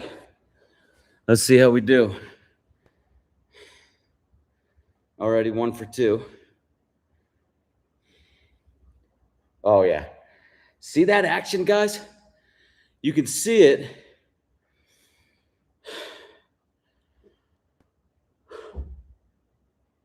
You can see it in regular motion. You see it? You can see that whipping action happen in regular motion. You don't even need to slow it down. It's real quick. Oh my God, get out. Is that gone? No.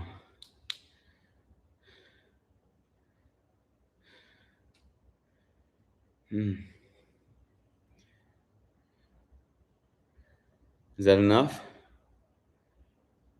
No.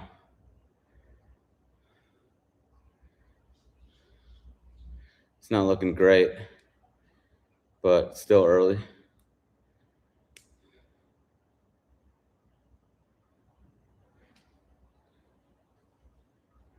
Is that gone? Yeah, it is. 5. What do you think? Is he going to do it, guys? Is he going to break? What's 13 is the high? See that flattening, guys? Beautiful action.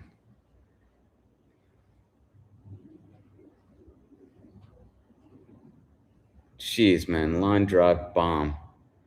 These guys are unbelievable. Daggone. Jeez. This guy's a monster, man. 8 homers, 8 swings left.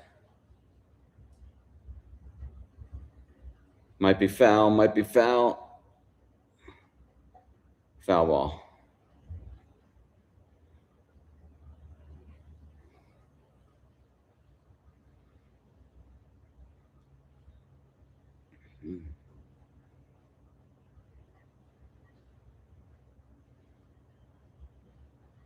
I wonder what the record is. Anyone know what the record is for home runs for this format in a round? I think it's like 30 or something crazy.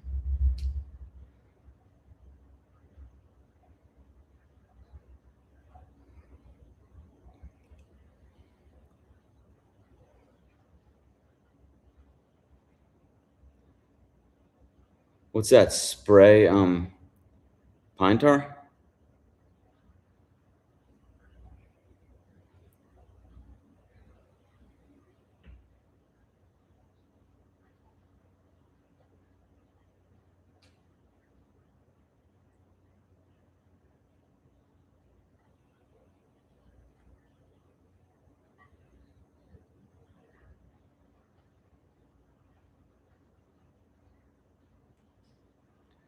Gone. Oh my God, that guy made a great catch. Schwarber's next. I don't think Schwarber is going to do too well. I just have a feeling.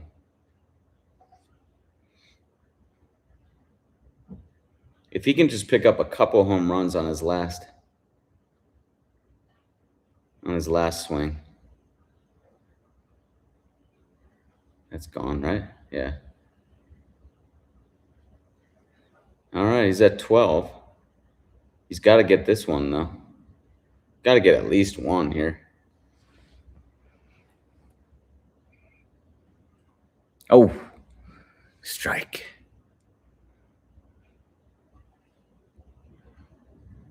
Is that gone? Yeah, I think it was.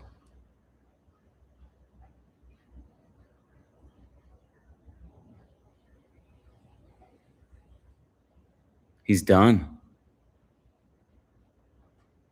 Man, I don't know. Is that going to be enough, guys?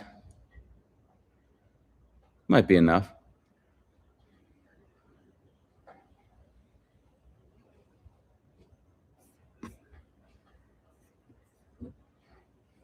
Check out that's it, Josh Hamilton. I knew there was somebody. Yeah, 2008 home run derby in Yankee Stadium. 28 home runs in the first round of an old format. 518 feet was his longest. Top 4, and you're in, I believe, says Michael. Just look at the swing of Caminero. Watch this. It's that dropping action that's just so key in his swing.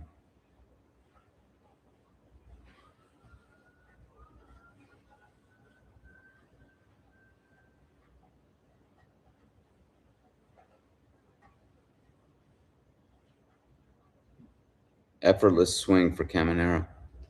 Yep.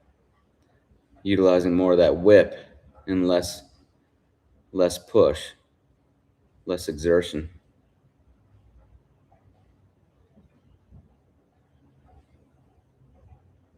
See that? So top 4, that means he's one behind. So people have to, I think he's in 3rd place at the moment.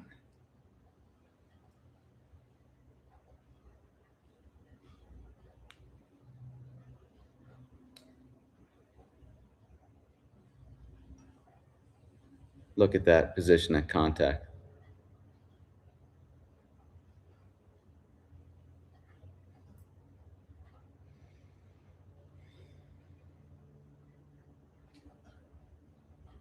I guess we got to do a set, huh, mates? Let's go. Schwarber up next.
Here we go, Schwarber.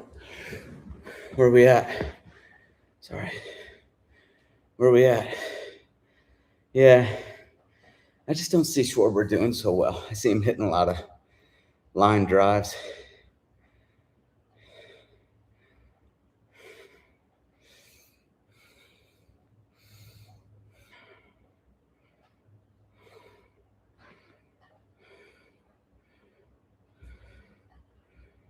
Can he hit one?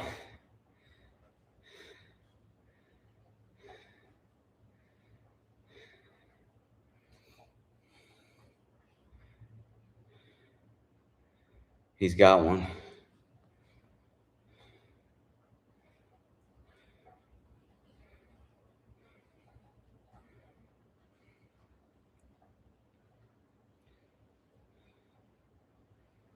He's got 2.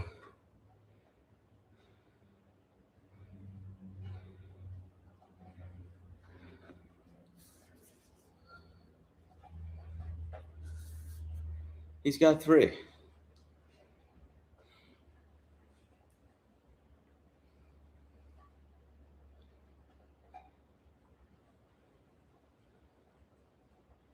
He's got 4, right?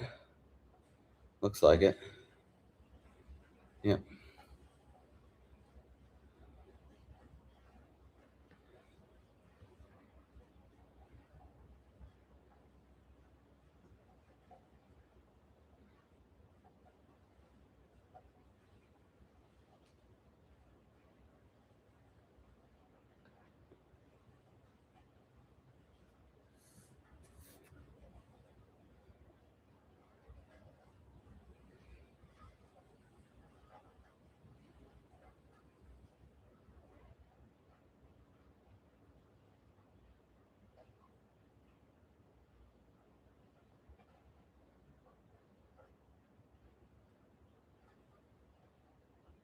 Man, just going on a tear now. 6 homers.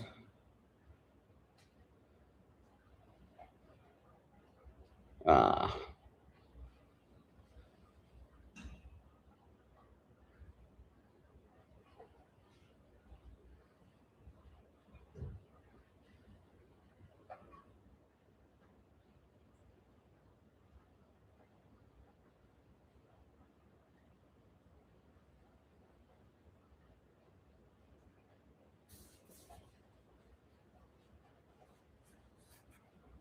That's gone.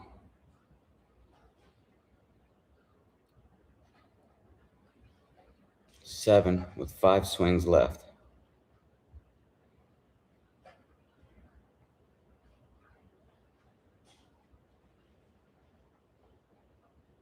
Eight with 4 swings left.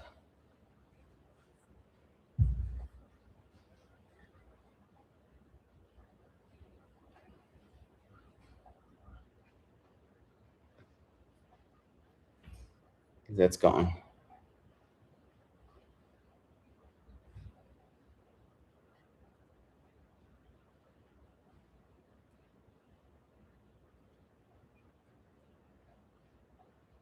Oh, this is going to be close. This is really close, like all the way around.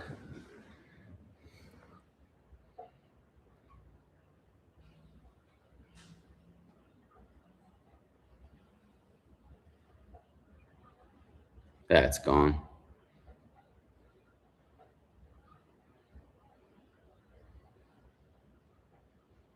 Ten with 1 swing left. This is important because I think someone got, what, 11 or maybe.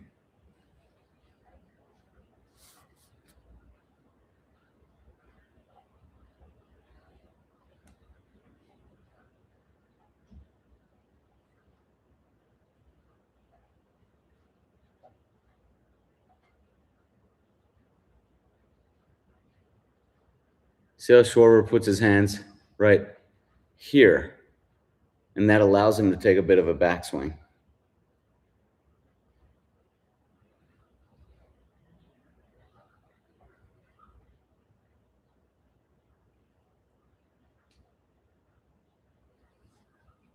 And Bryce Harper.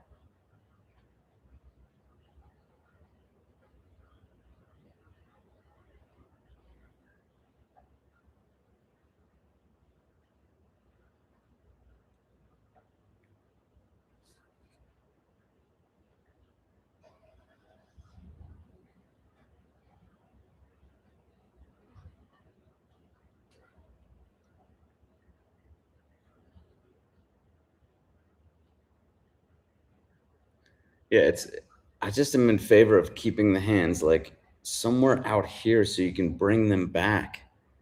Take a little bit of a backswing.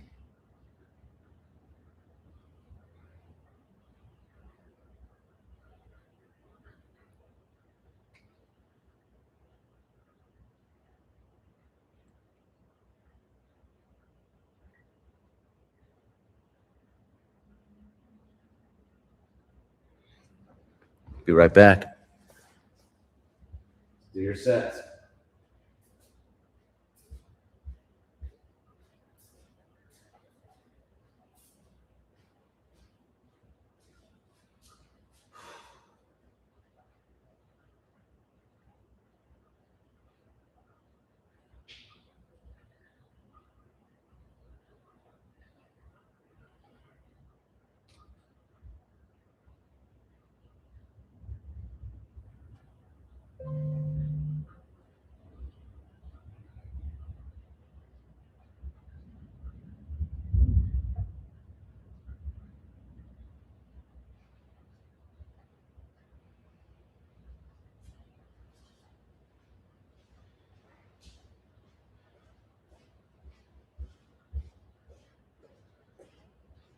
All right, Bryce. Let's see how Bryce does.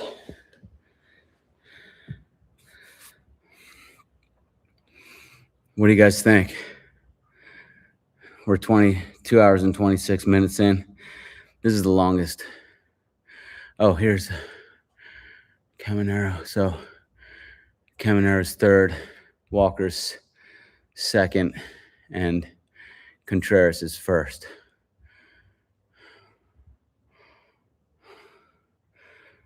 This is the longest live stream I've ever done. What do you guys think about the Derby so far? What are your thoughts? This is I'm assuming the last one for this round. Oh, That's not going to work. He's got to beat his teammate to get in.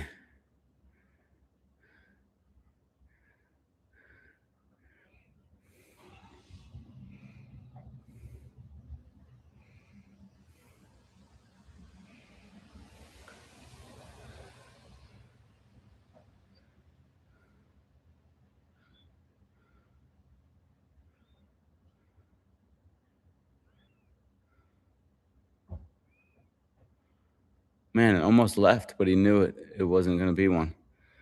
I like the no clock. You can admire the majestic home runs more. Huh. There was a clock before, huh?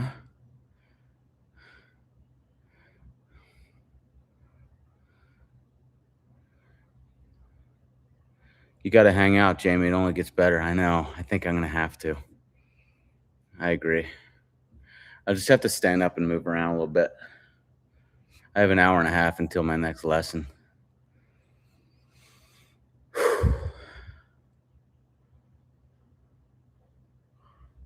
So I can hang out. Excuse me, and sorry for not covering my mouth when I yawn. 1 home run, 14, maybe 2 home runs with 14 left. Yeah, 2 with 14 left. He could reach 10.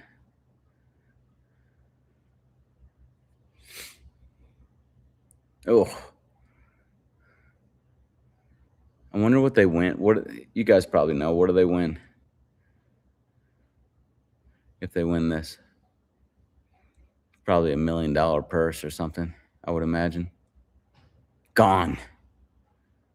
Look at that. Was that a hook? Did he put a hook spin on that?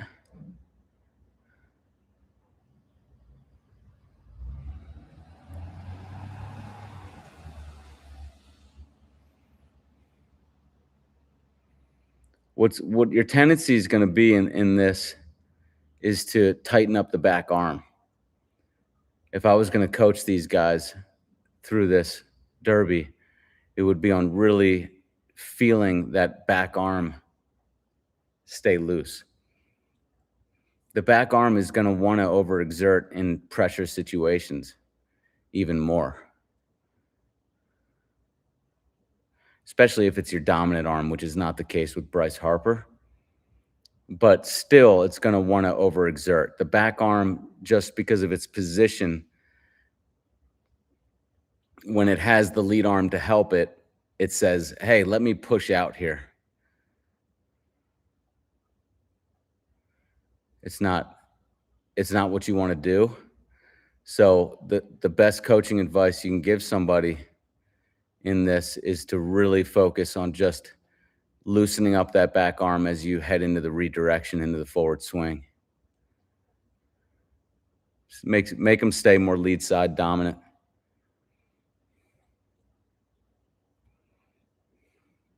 And smooth. That's the way to stay smooth. It's the way to not press.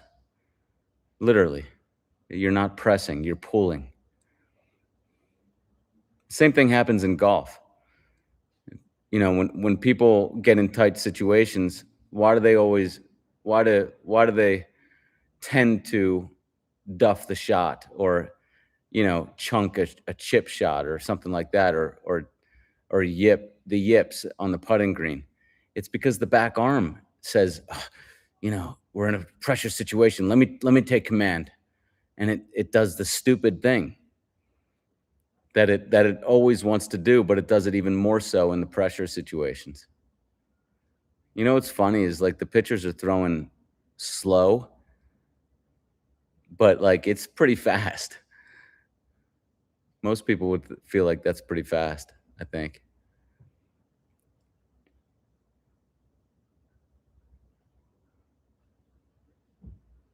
Yeah. Jay Parenti Imports says, if that home run was 482 out of the stadium, what do those old home run stories of 565 look like? I don't know what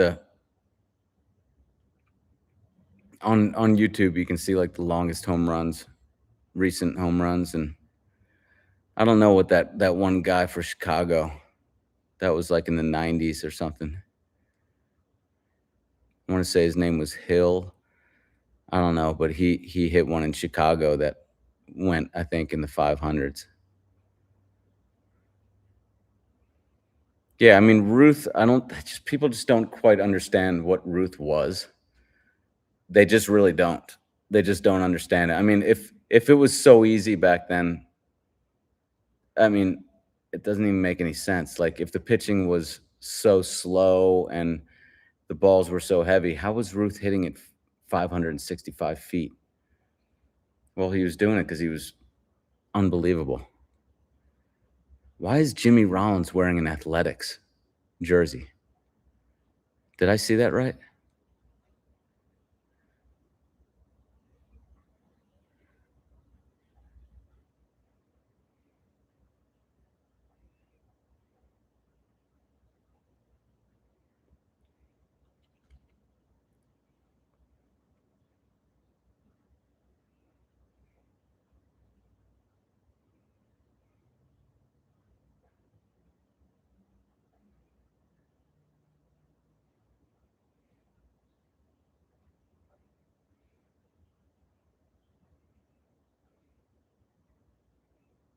I just don't like all this stuff going on the field. I don't know. Anyone else with me with that? Like, it just makes it so, I don't know. It's just like, I don't like it. Like, why? It cheapens the whole thing to me. Like to have all these kids running around in the outfield and like, I totally understand if I'm just like, maybe I'm just being a curmudgeon. Yeah, Jimmy Rollins wearing Athletics jersey. What's that all about? Did he play for the Athletics? Is he coaching? I think Jimmy Rollins was rocking a Ricky Henderson jersey, both from Oakland. I see. That's cool. I have a game at 8:30 tomorrow morning. I'm going to exaggerate by starting my hands at the center of my body and go back bigly. I love that word bigly as I take my stride. It just makes sense in my mind. Yeah, you gotta take that backswing. It's just not what's happening today in today's swing. Caminero I consider Caminero, the way he goes up is sort of like a backswing. I mean, it's up and back, but the up is important too because that gives you the gravity help. All right, I'll be right back. We got about 3 minutes.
All right.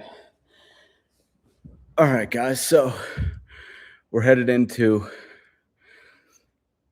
the second round, right?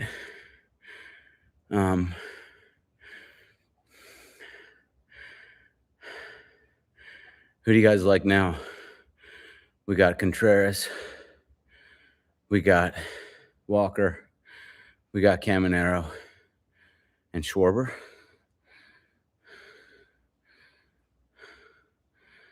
Wow. Parenti Imports. Thank you so much. Just did a super chat for $49.99. Thank you. Appreciate that very much. I wish you could hang longer, man. I really appreciate that.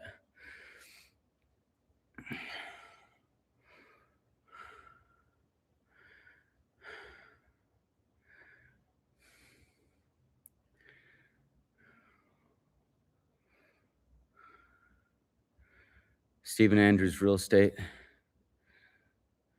says Caminero and Contreras in the finals. Okay. That sounds good. That sounds about right. But that Walker guy, he's pretty vicious. He was making it look so easy. I don't know. I actually think it's going to be Walker and Caminero in the finals.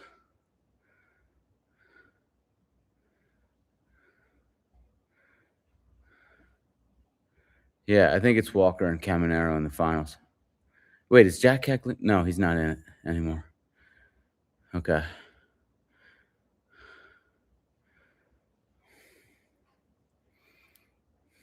Man, thank you so much, Jay Parenti Imports.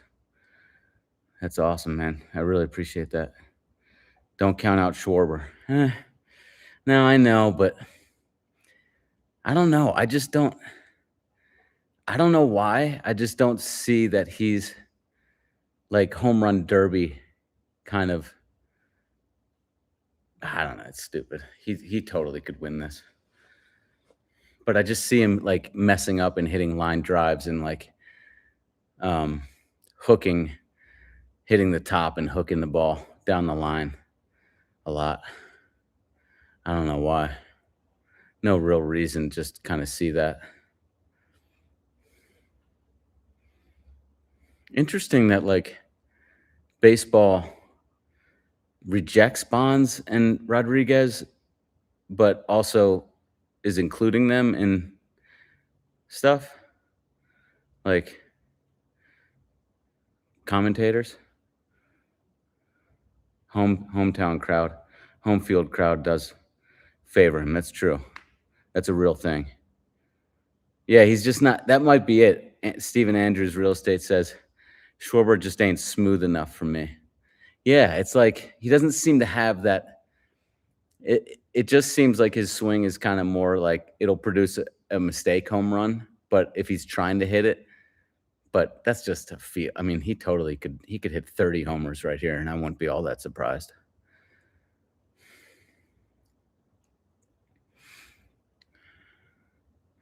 Not graceful, yeah. Yeah.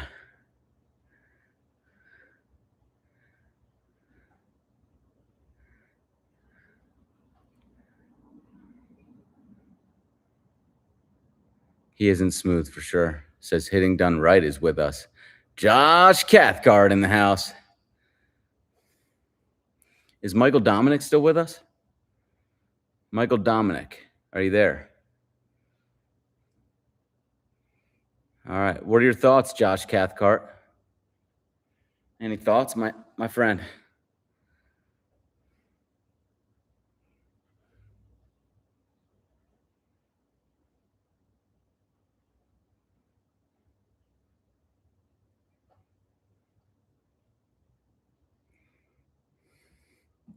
All right, here's Junior. So he starts with 14 swings, or did he already take some swings? Or is that how many they start with now? Oh, I don't know if that's going to do it. Oh, what is that going to count as? That doesn't count? Huh. That's funny. That would count in a game, wouldn't it?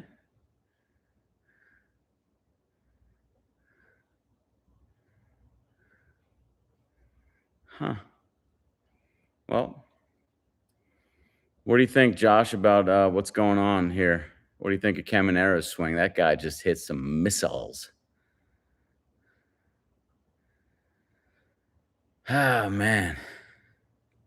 He's got 2 homers, 10 swings left.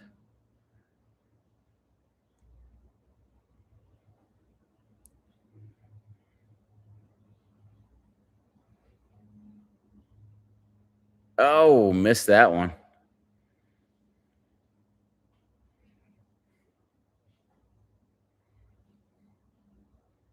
Didn't miss that one.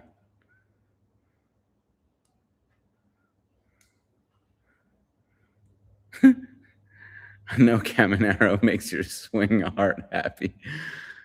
Oh my God, that's a good way to put it.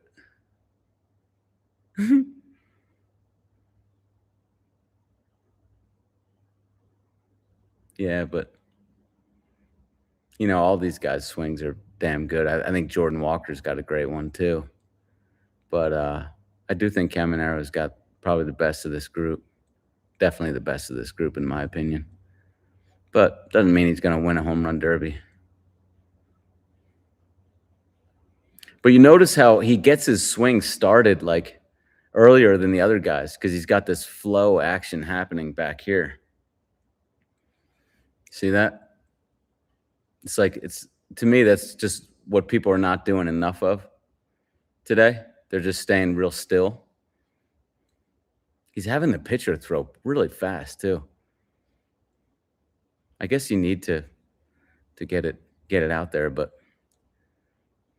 now this is where he's got to go off. I don't know. What do you guys think about taking like a break like all these guys are before their last out? I don't know if that's a good idea. Just, I don't know.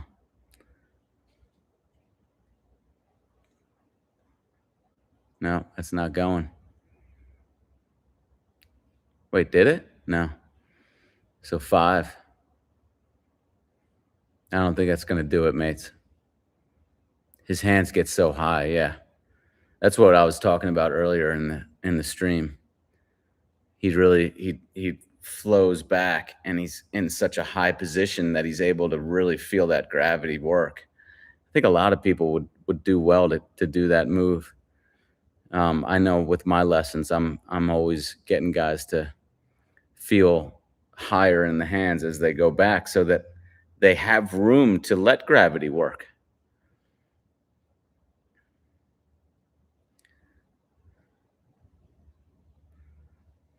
Yeah, 5 won't get it done. Still like his swing. There's another guy whose swing I like, Fernando Tatis Jr.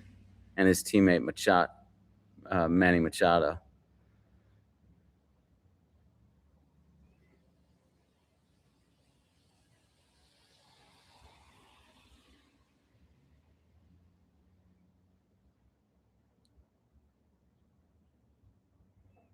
I like high hands, says Josh, but it can lead to bad rap in young players.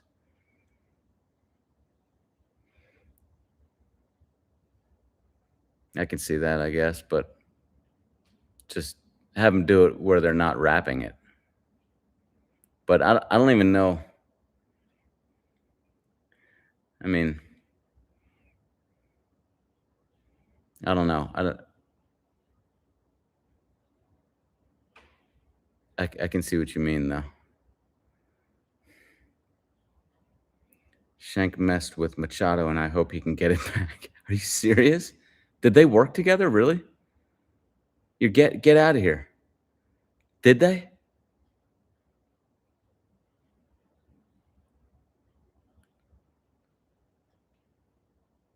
The Magic don't rap dust. No, he did? Like, where are people seeing? I never saw this footage or like, what's been happening since? Has he not been doing well, or when did they start working together? I just think Skank is one of the huge red herrings of all time. I mean, here's a guy who worked with a guy who obviously would have been a home run hitter anyways. Would he have hit the amount that he's hit? Possibly. I mean, we've never seen a guy that big and strong in the batter's box ever. And that's the only guy really that has proved his method. I mean, no one else has he really taken from, average to great. And he didn't see, this guy just hits home runs like it's nothing. It's like he just does it so effortlessly.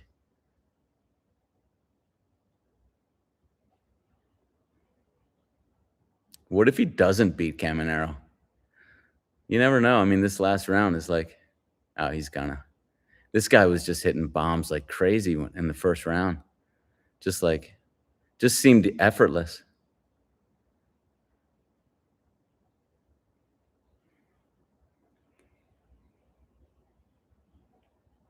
No way. People know there wasn't footage. Machado dropped him after a bit. Walker is 6'6". That helps.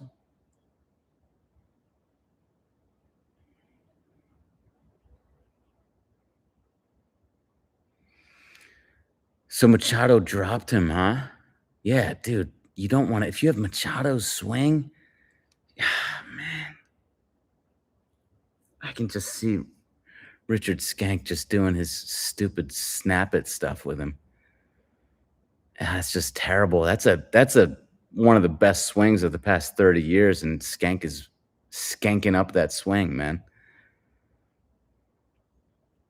Skank is dangerous. Back leg, backside. It feels horrible. No, I agree, man. It's one of the big red herrings in sports history. Seriously.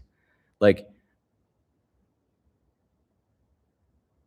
it's just such a perfect storm of like terrible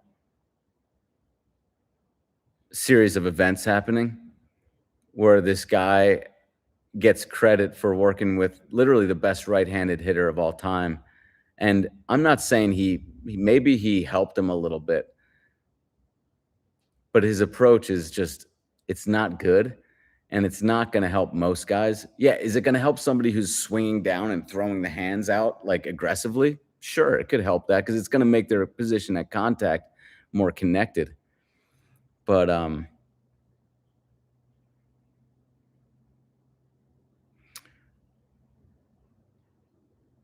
it's just for some reason, not for some reason, like I get it. Just people just forget, wait a second, this guy is super strong and super big. It might not be so much what he was taught in his mechanics. This is why we have to enter a new era in swing instruction where we're really reasonable about what's going on. We're not looking at guys who did steroids and gained 45 pounds of muscle. We're not looking at Aaron Judge, who's 6'8", 280. Like we're actually focusing in on the opposite side. We're focusing in on the smaller guys who,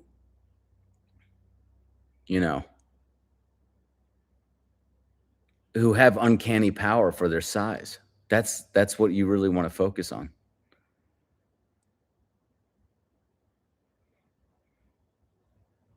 So Caminero and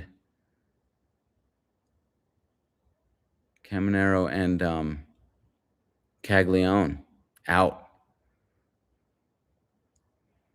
Jordan Walker in the semifinals. Now we're going to have what?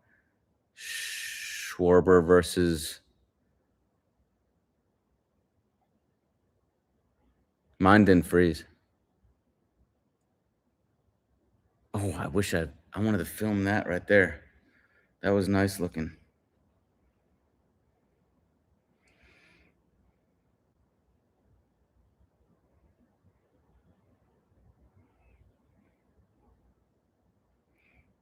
I wonder, am I like, I'm live with you guys, right? Like, do I seem like I'm on time?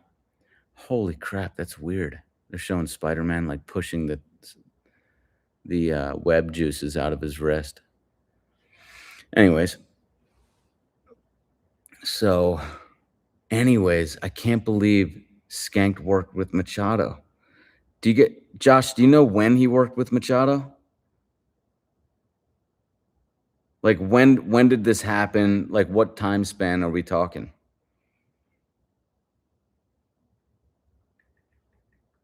Because I know Machado is not doing so well this year, right? Like 203 average. 19 homers, though, is pretty solid. Let's see where his.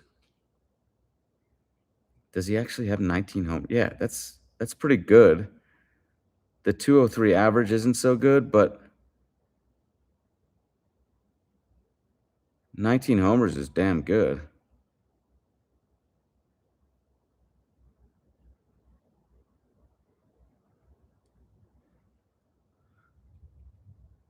Wait, are you saying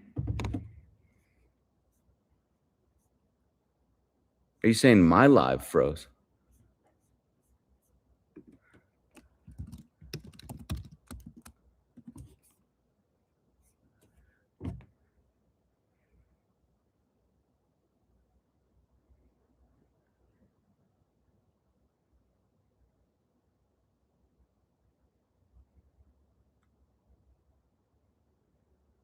Hmm.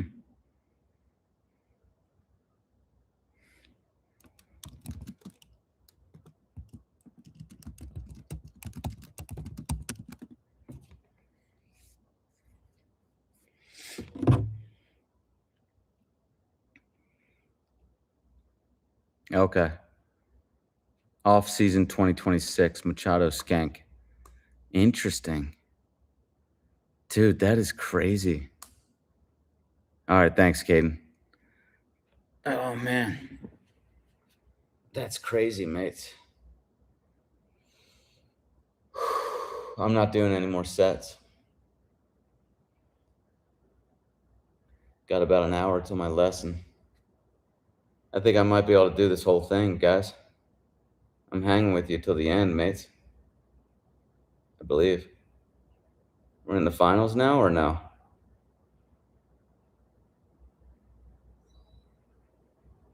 Let me see if I can find any information on Machado Skank.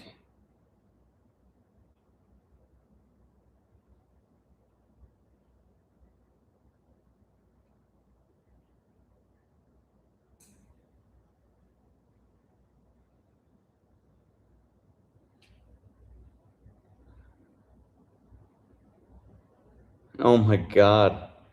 It says how Machado underwent mechanical swing changes over the offseason under independent hitting coach Richard Skank. However, these alterations resulted in significant early season struggles at the plate, prompting Machado to work extensively with team staff to revert to his natural customary mechanics.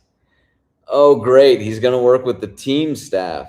Man, this guy's just going through the gauntlet of terrible instruction. Skank, known also for working with Aaron Judge and nobody else, advocates for a swing philosophy focused on coiling the body, staying on the back leg, and unleashing a fast swing. However, implementing these changes threw off Machado's timing. It didn't throw off his timing, it made his mechanics worse and made him more pushy and created mechanical issues, which contributed to a prolonged slump to begin the season. Machado has been open about the struggles and has worked to find his previous form. As he noted in a discussion on the San Diego Union Tribune, he was focused on returning to the swing he has always used.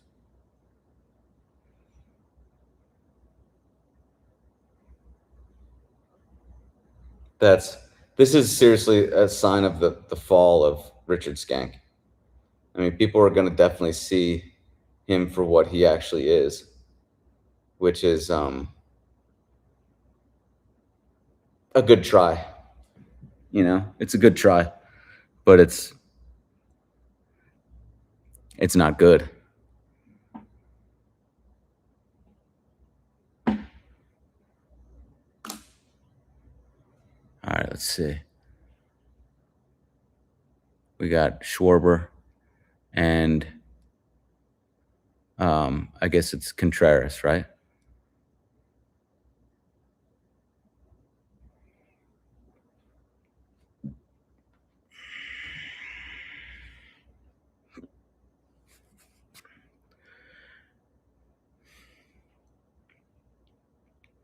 Amazing that Schwarber's still in this. I thought for sure when he missed his first 5, that was it.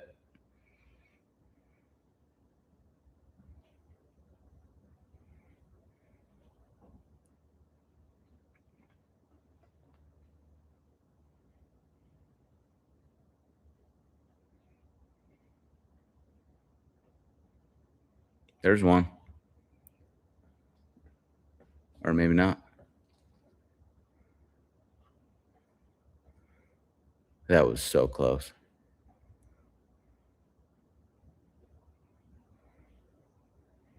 That's crazy about Machado, man. That sucks. Like he had such a great swing, or he has. I don't know if he's gotten it back, but now he's consulting with team staff. That's going to be disastrous. There's no way that they're advocating for what his swing actually did, you know? They're definitely stay inside the ball people, for sure.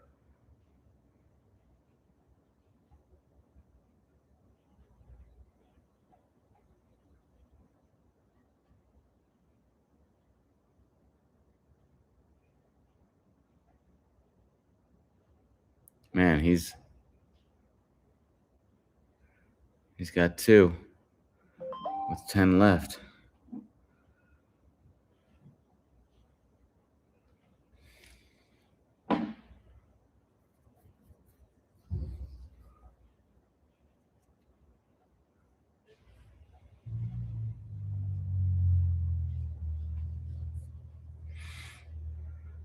Well, looks like Schwarber actually could do this.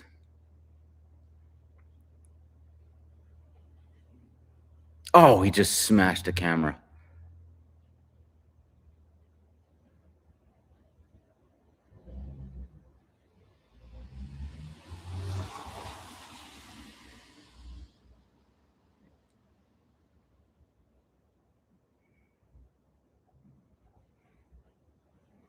So he's going up against Contreras.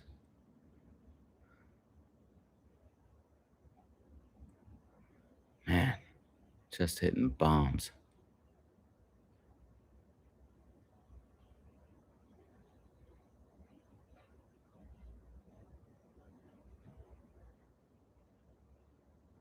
Jeez. Just going off, guys. Schwarber is a lead arm dominant, throws with his right hand.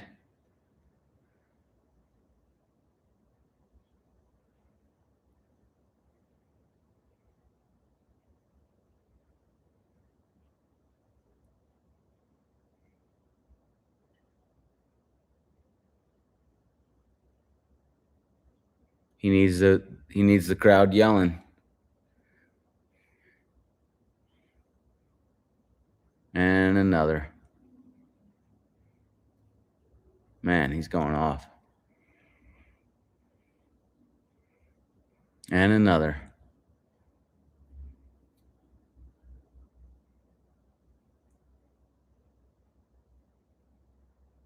The fans would be so happy if he could win this. It looks like he may go into the finals and be against, what's his name? Walker.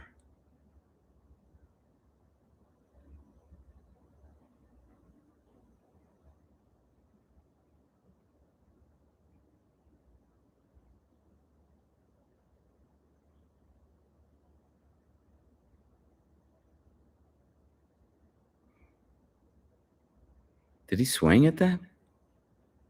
Oh, he missed it. You gotta take advantage of that last out. You know? The fact that you get. But did he just knock the cover off that ball? That ball was bouncing weird.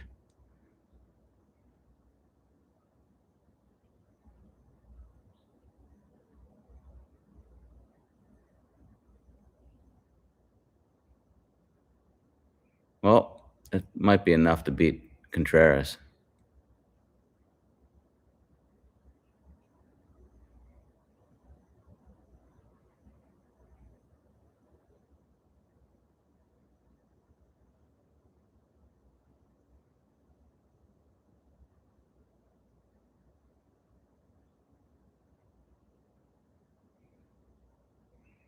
If you look at the best lefties today, like Otani, Schwarber, Jordan Alvarez, they're all lead arm dominant.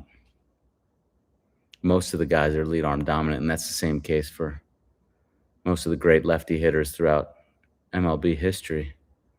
And people say, like, what about the righty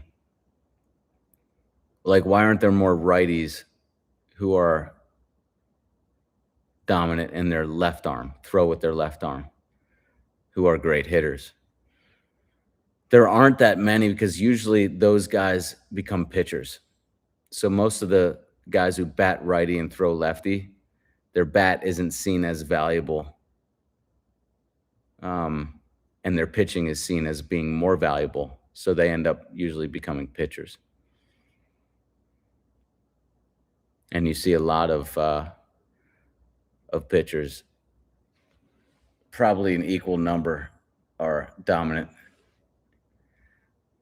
in their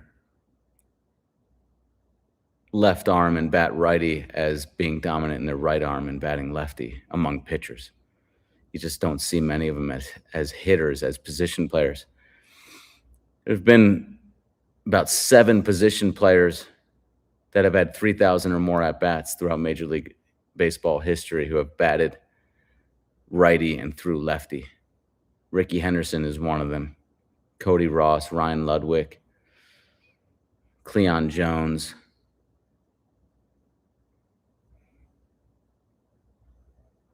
And Rube Bressler, Jimmy Ryan. There might be another one in there. Another one or two. Oh, man. Contreras not getting it done just yet. Got to get to 9. Not looking good. Not looking good.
Wilson Contreras going no hat for some reason.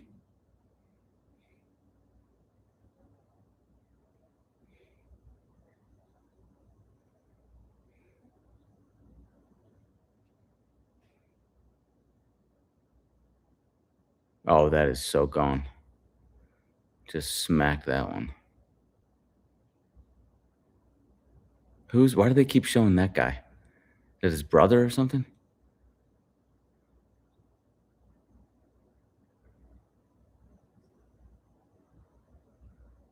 Three homers. This could come down to the wire, gents.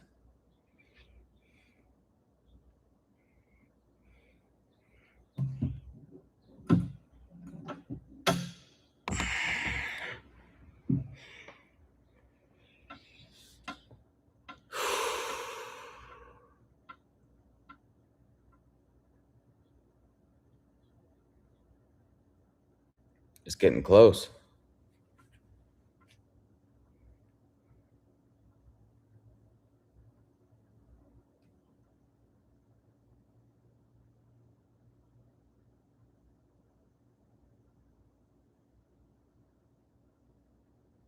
Man, they just so want Schwarber to win. That would just make their night.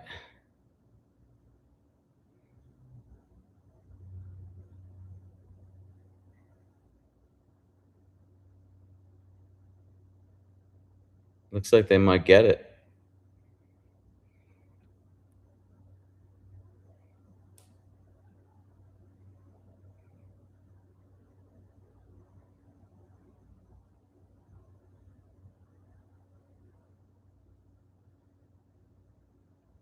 Oh man, this is so close. God, this has been a good competition. Look at this. Down to his last swing. Down by 1. Wait. Okay, maybe I'm misunderstanding the rules because his number of swings didn't go down.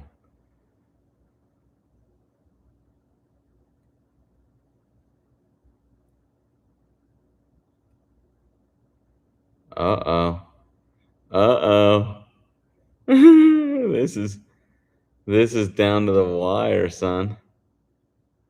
This is down to the wire. I don't know. What do you guys think happens? I think he might tie him. I think he gets at least 1 home run in the next 2 swings.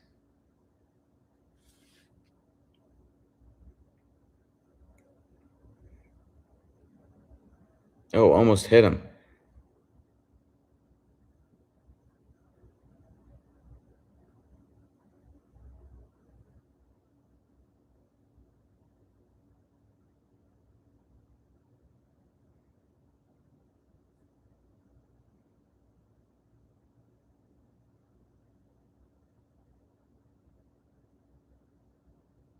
That's it. He didn't do it. Oh my God. Philly's just going to be so pumped about that.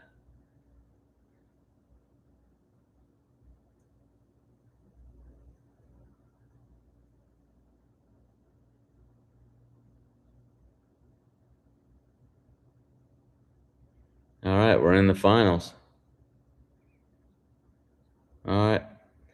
Well, I'm going to have to go with whoever called Schwarber. You're right. You're right.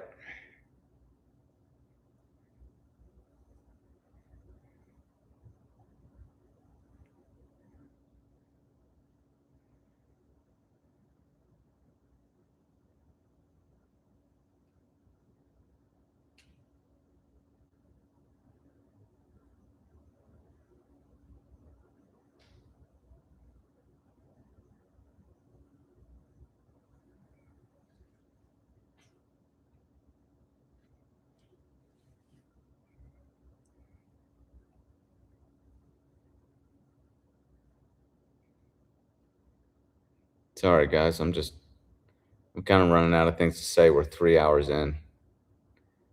I'm usually only good for like an hour, but we're just watching this. I think I can probably make it to the end if we speed it up here.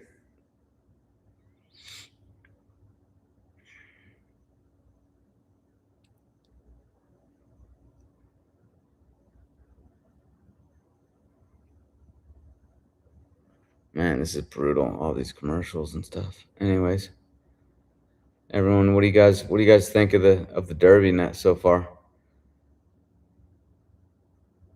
Schwarber, man. Schwarber. Yeah, I think Schwarber. I don't know. I think I actually like Walker. I'd pick. I know it wouldn't make for such a good story. I think Schwarber's the better story, but I think Walker's going to do it. Yeah, I think Walker's going to do it.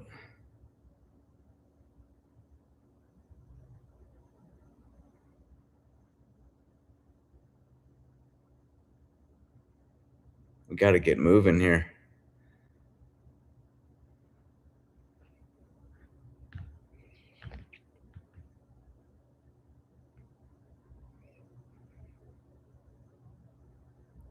Contreras got robbed. He had more home runs than Walker. Oh yeah. Walker is smooth. Says Jesse Yates. Yeah, Walker's smooth. The commercials are wearing me out. I know, man. That's what I think too. Just can't watch TV. Like, it's just. I'm going with Walker, says Stephen Andrews, Real Estate. Yeah, I am too. It's not the way the movie plays out, but I think this is the way it's gonna go.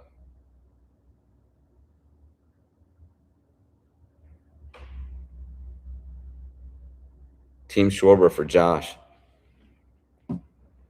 How are the lessons going, Josh? Everything good? Doing a lot of seminars?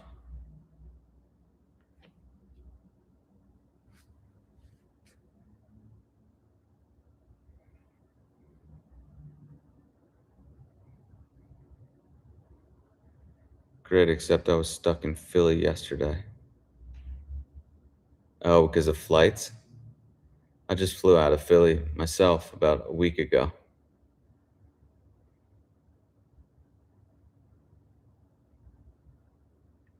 I missed today. I had to sleep in the airport.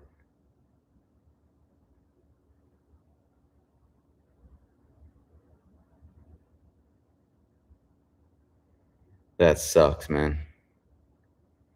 I splurged and got uh, um, I missed my connection, and there wasn't going to be another connection uh, until the next day. And I was like, I just went ahead and bought the hotel room at at the airport, and it was well needed. It was very much needed. Glad I did that.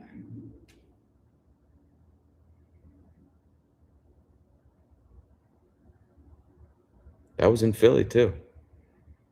I bought that hotel room in Philly at the Marriott. Too old to sleep in the airport, man. I'm 50.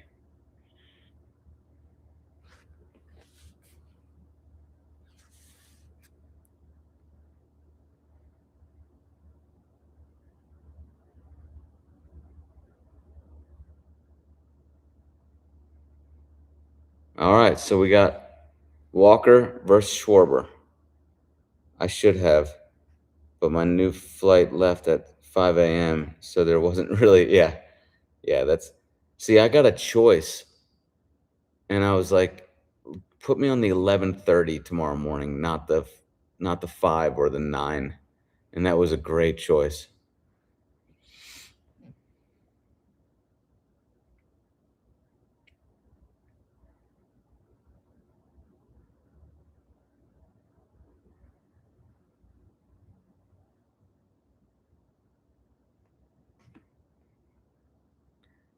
Man, it's just there's just so much fluff in these events, like, it's just hard to watch.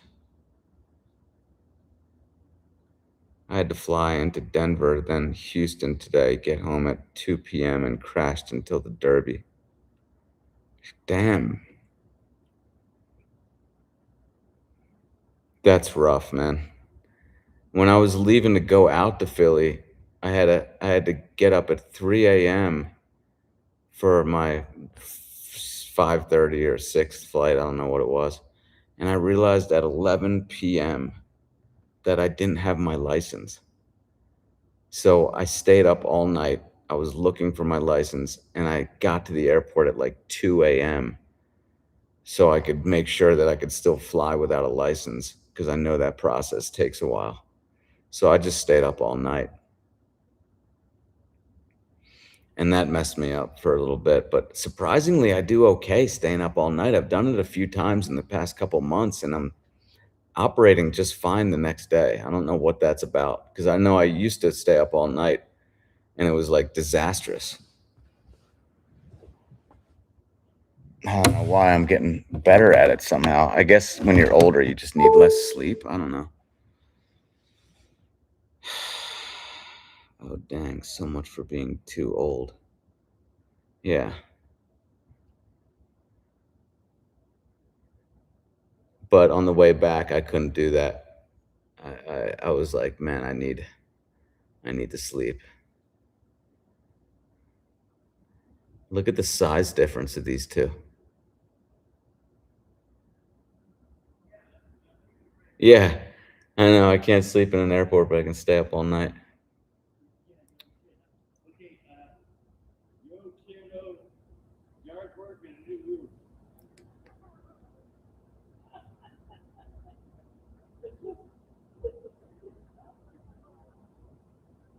So here we go. Philly's getting their drama. Hey, so we gotta go eat with that Craig Thomas.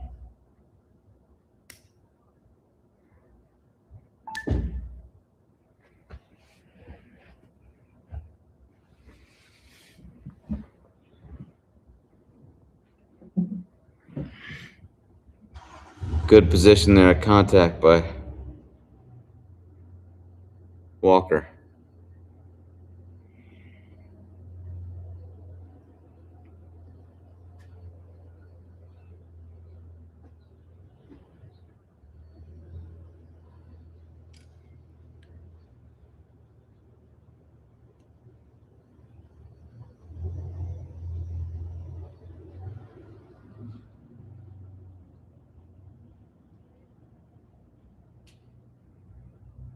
Yeah, Schwarber isn't small, but Walker makes him look small. Yeah, Walker's, what'd you say, 6'6"? That's Michael Jordan's size. Yeah, that's big. I think that's the one thing that I do think that we've improved at, obviously, in the past 100 years in baseball is, there weren't many 6'6" guys. I think Ruth played with a guy who was maybe 6'5" or 6'6", Musel or something like that. Schwarber is 5'11", 220. That's still pretty big. I mean, it's definitely big in weight, but even height, that's not small.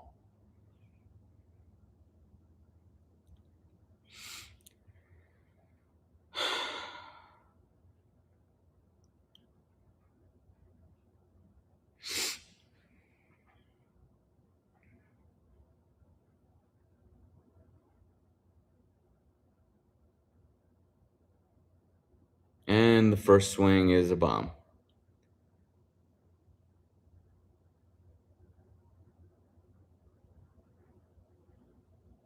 That umpire, thank goodness he's there, because we just wouldn't know what's going on if he wasn't there. And 2 home runs. Let's see if he can just hit all home runs. That would be nice. Oh, darn it.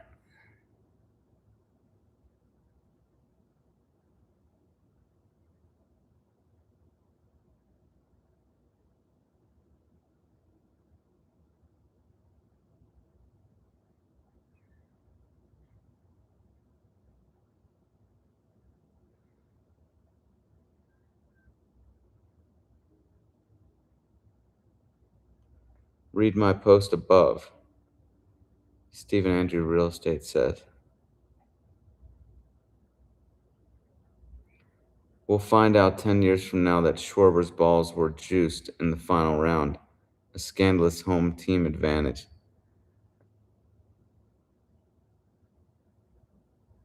Yeah. That's interesting. I mean, it would definitely be something that wouldn't surprise me too much.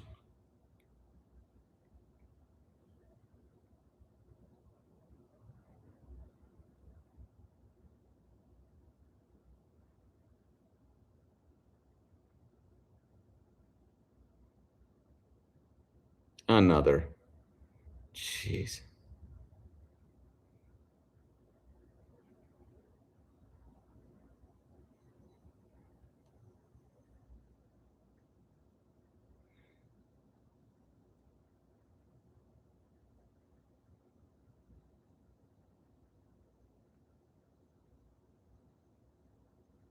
This guy's just going off.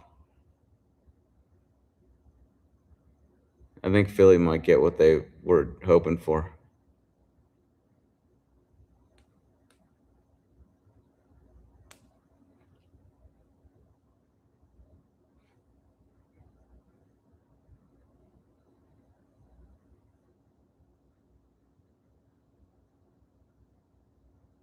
Six homers, 6 swings left. I think he probably hits 9 total, I'm going to guess.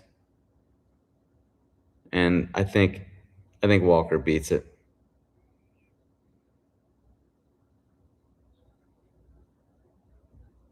Why is Pena's balls curving left at the last moment?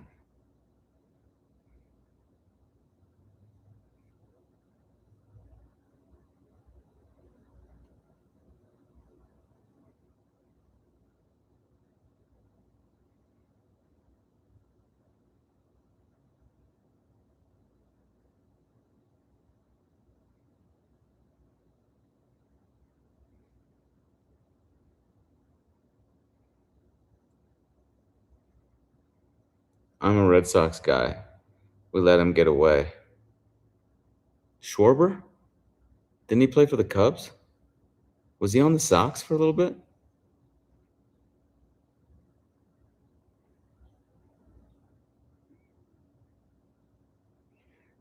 I think the craziest thing is when the Angels traded Otani. Like, what was that about?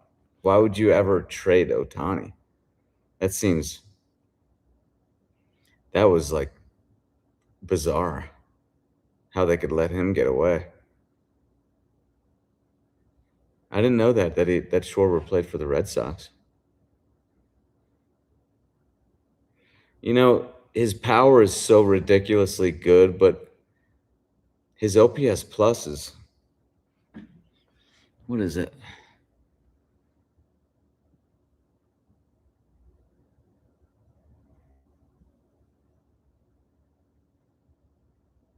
It's not really that high because of his lack of average.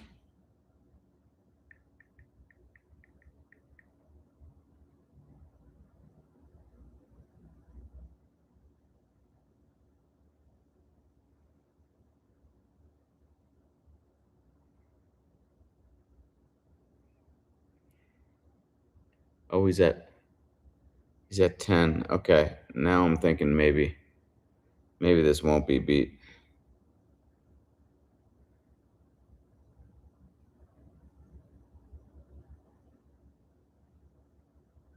Okay, never mind. I mean, he's got a 128 OPS plus, but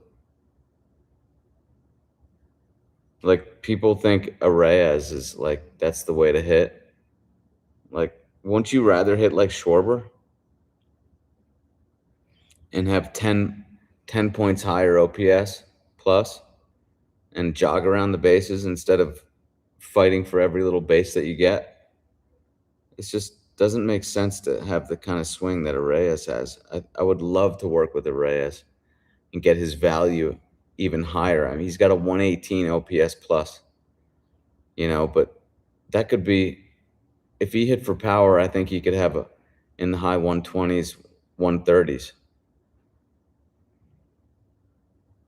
Angels ownership is very cheap despite being in a larger market. That's crazy. I mean, I understand being cheap, but like, oh, I see. Yeah. They didn't want to pay him the big bucks, huh? That's bizarre. Because, like, just paying the big bucks, you're going to get the return in the fans that come watch him. Doesn't make any sense.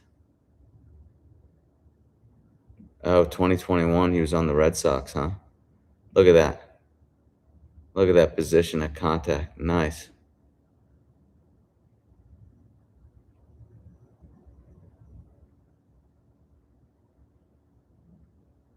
All right, let's see what Walker can do.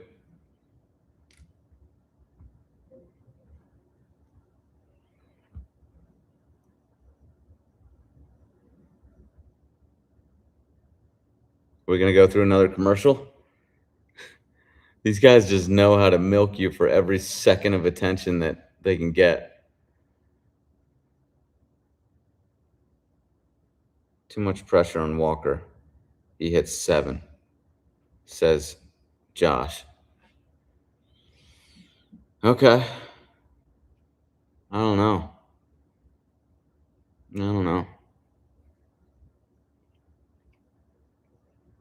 It's going to be tough to beat what Schwarber just did with all that pressure. You're right. Man, these ads are just crazy, y'all. Anyways, anybody have any questions or comments about the swing? Anything they've been working on that you want to talk about while we have this couple minutes?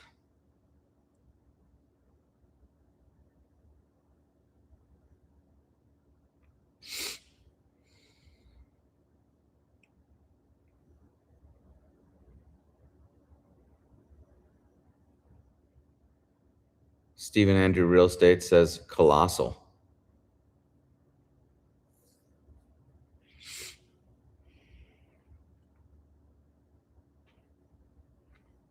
Yeah, these commercials are just brutal, man.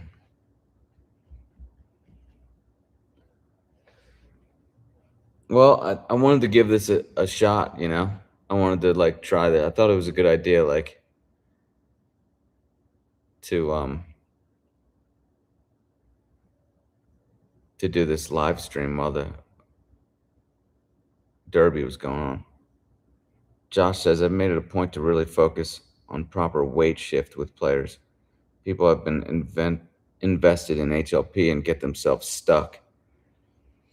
I agree. There's a lot of staying back on the back leg, man. And we had this discussion a while ago, Josh, and I believed you at the time where you were like, man, not as many people are into HLP as you think. I just see it everywhere, and I see it in the form of hanging back on that back leg. And Skank has really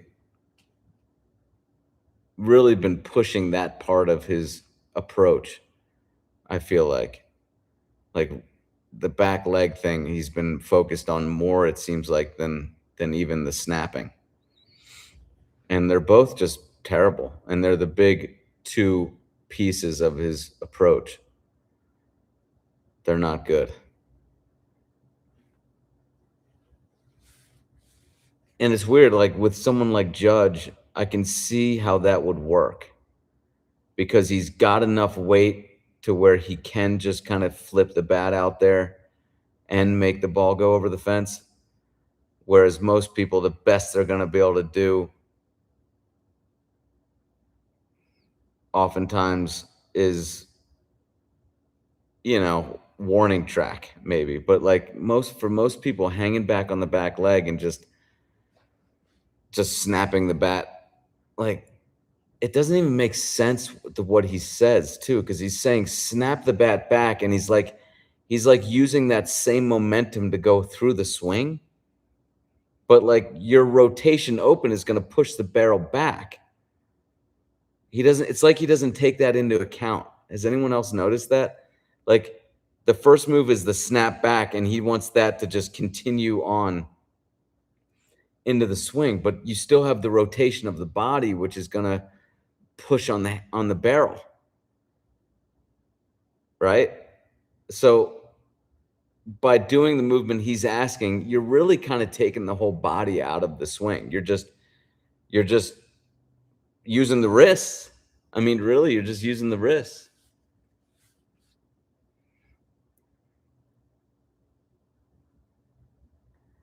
Talk about, you mentioned front shoulder rolled inward and lead arm pinned to chest.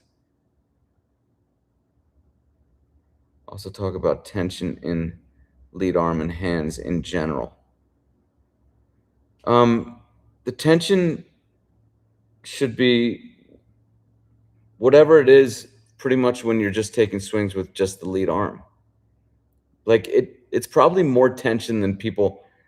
I don't think it's about just like loosen your hands and that's it. It's like how much tension do you need to do the action that you need to do? It's not going to be like zero tension. You have to control the bat, you know? The whole idea of just where people say, just relax the hands, that'll fix everything. It's just not that, it's not really that simple. You have to, oh, there's Cal.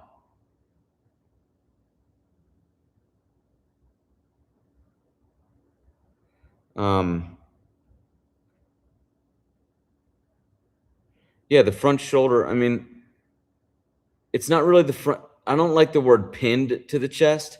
It more like bounces up against the chest. There should be a little bit of a bounce of the lead arm against the chest. Is a better way to say it, because it's whippy, you know? But honestly, like if you spend enough time just swinging with your lead arm, like all the answers will pretty much come. It just is, it's a way to very much simplify the action to the main piece that should be driving it. Kind of like just don't wrap the bat, says Josh. Man, you're into the wrapping the bat these days. I mean,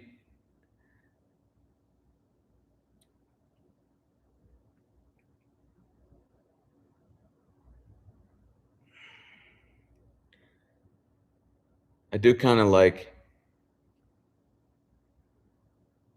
I do oftentimes like the bat to be more, like Jackie Robinson, like casted. I prefer that than wrapping. And you can get some really great positions out of players by just having them simply cast the bat. It kind of forces them to use more of their body to swing. Super simple and effective. Just relax your hands. Easier said than done. More vertical for sure. I don't like rap or rap. Yeah. I don't like mumble rap.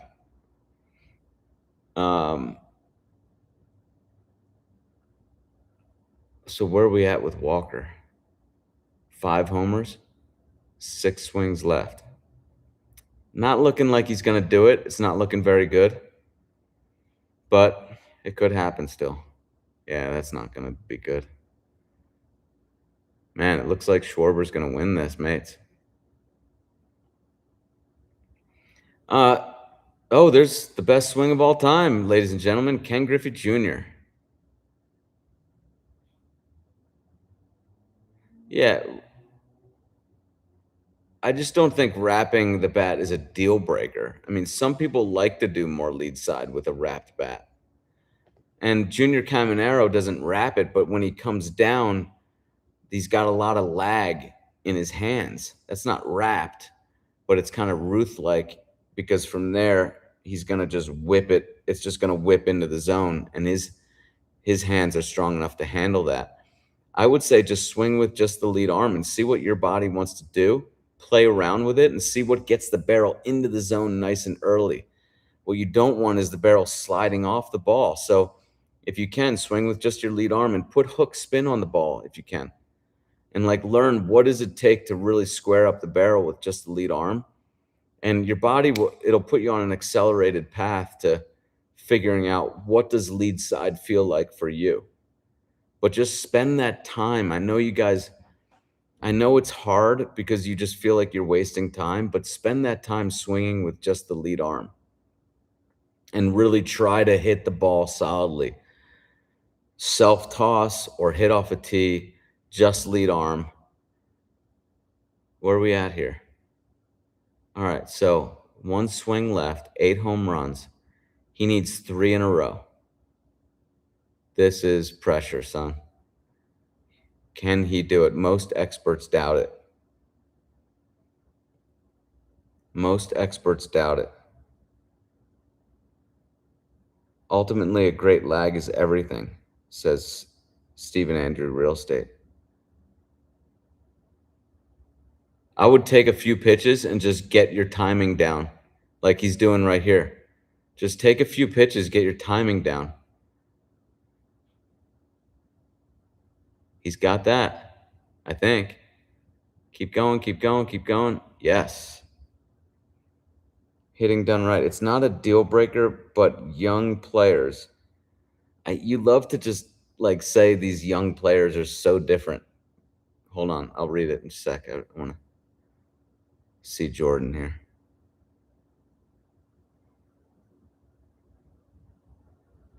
I don't find young players to really be all that different. And I know that that's a popular thing. Like people say, you can get away with that swing at that level, but you'll never get. I think a good swing is a good swing at any level. Look at this. He's at 10 homers. Wow. Guys, I don't know if I can hang on if this goes extra. This is crazy. Coming down to the one. He's got to do it right here. I'm hoping he doesn't so we can sign off. Who had my favorite swing tonight? Caminero, for sure. But this guy's swing is pretty good. He's got a lot of the same things in his swing. And he did it. That's crazy. Now he's got to win. Now he's got to win so we don't go into extras. Young players generally get themselves in really bad spots, and then trying to be consistent with the barrel is a no-go for them. But they'll learn how to square up the barrel wrapping. I think lead side is the thing you want to focus on. And, you know, if they want to do all these different positions, like whatever they want. Did he do it? He did it. He beat Schwarber. Wow. That is awesome. Wow. Wow. I mean, great. That's like such close competition right there.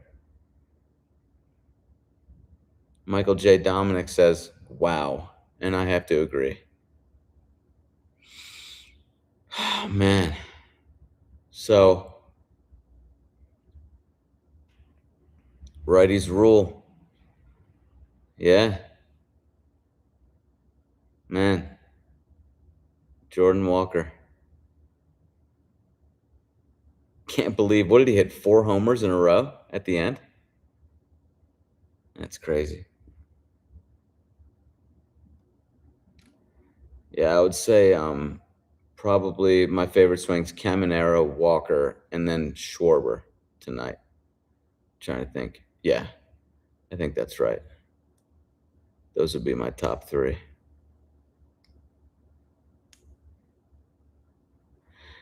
But, you know, again, like, to me, it's a battle of that back arm. That's the main battle. You know, it's like the basketball jump shot. And we're in a world where everyone's shooting like this with both hands equally. And I'm out there saying, no, one hand should be the shooter and the other hand should just stabilize.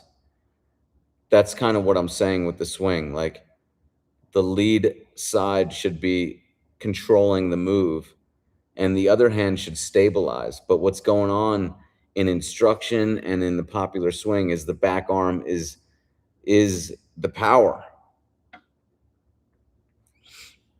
And that's like shooting a basketball like this. Like, it's not the right way to shoot the shot for power and consistency. And that's what it is in the swing. Well, thanks for hanging with us until the end, Coach. I got a game in the morning. Peace. All right, Stephen Andrew Real Estate. Thanks for hanging. It's good hanging with you guys. Good night. Good telecast. Enjoyed it. Michael Dominic says. Thank you guys for hanging out with me. There's nothing else. I'm going to sign off. I got a lesson coming up in just a few minutes. Appreciate you guys. Check out theswingmechanic.com. Get yourself some gymnastics rings. I'm selling those rings on the site. And get yourself the lead arm training bat, more lead side book as well. I appreciate you guys. Good hanging with you. And I'll see you next time.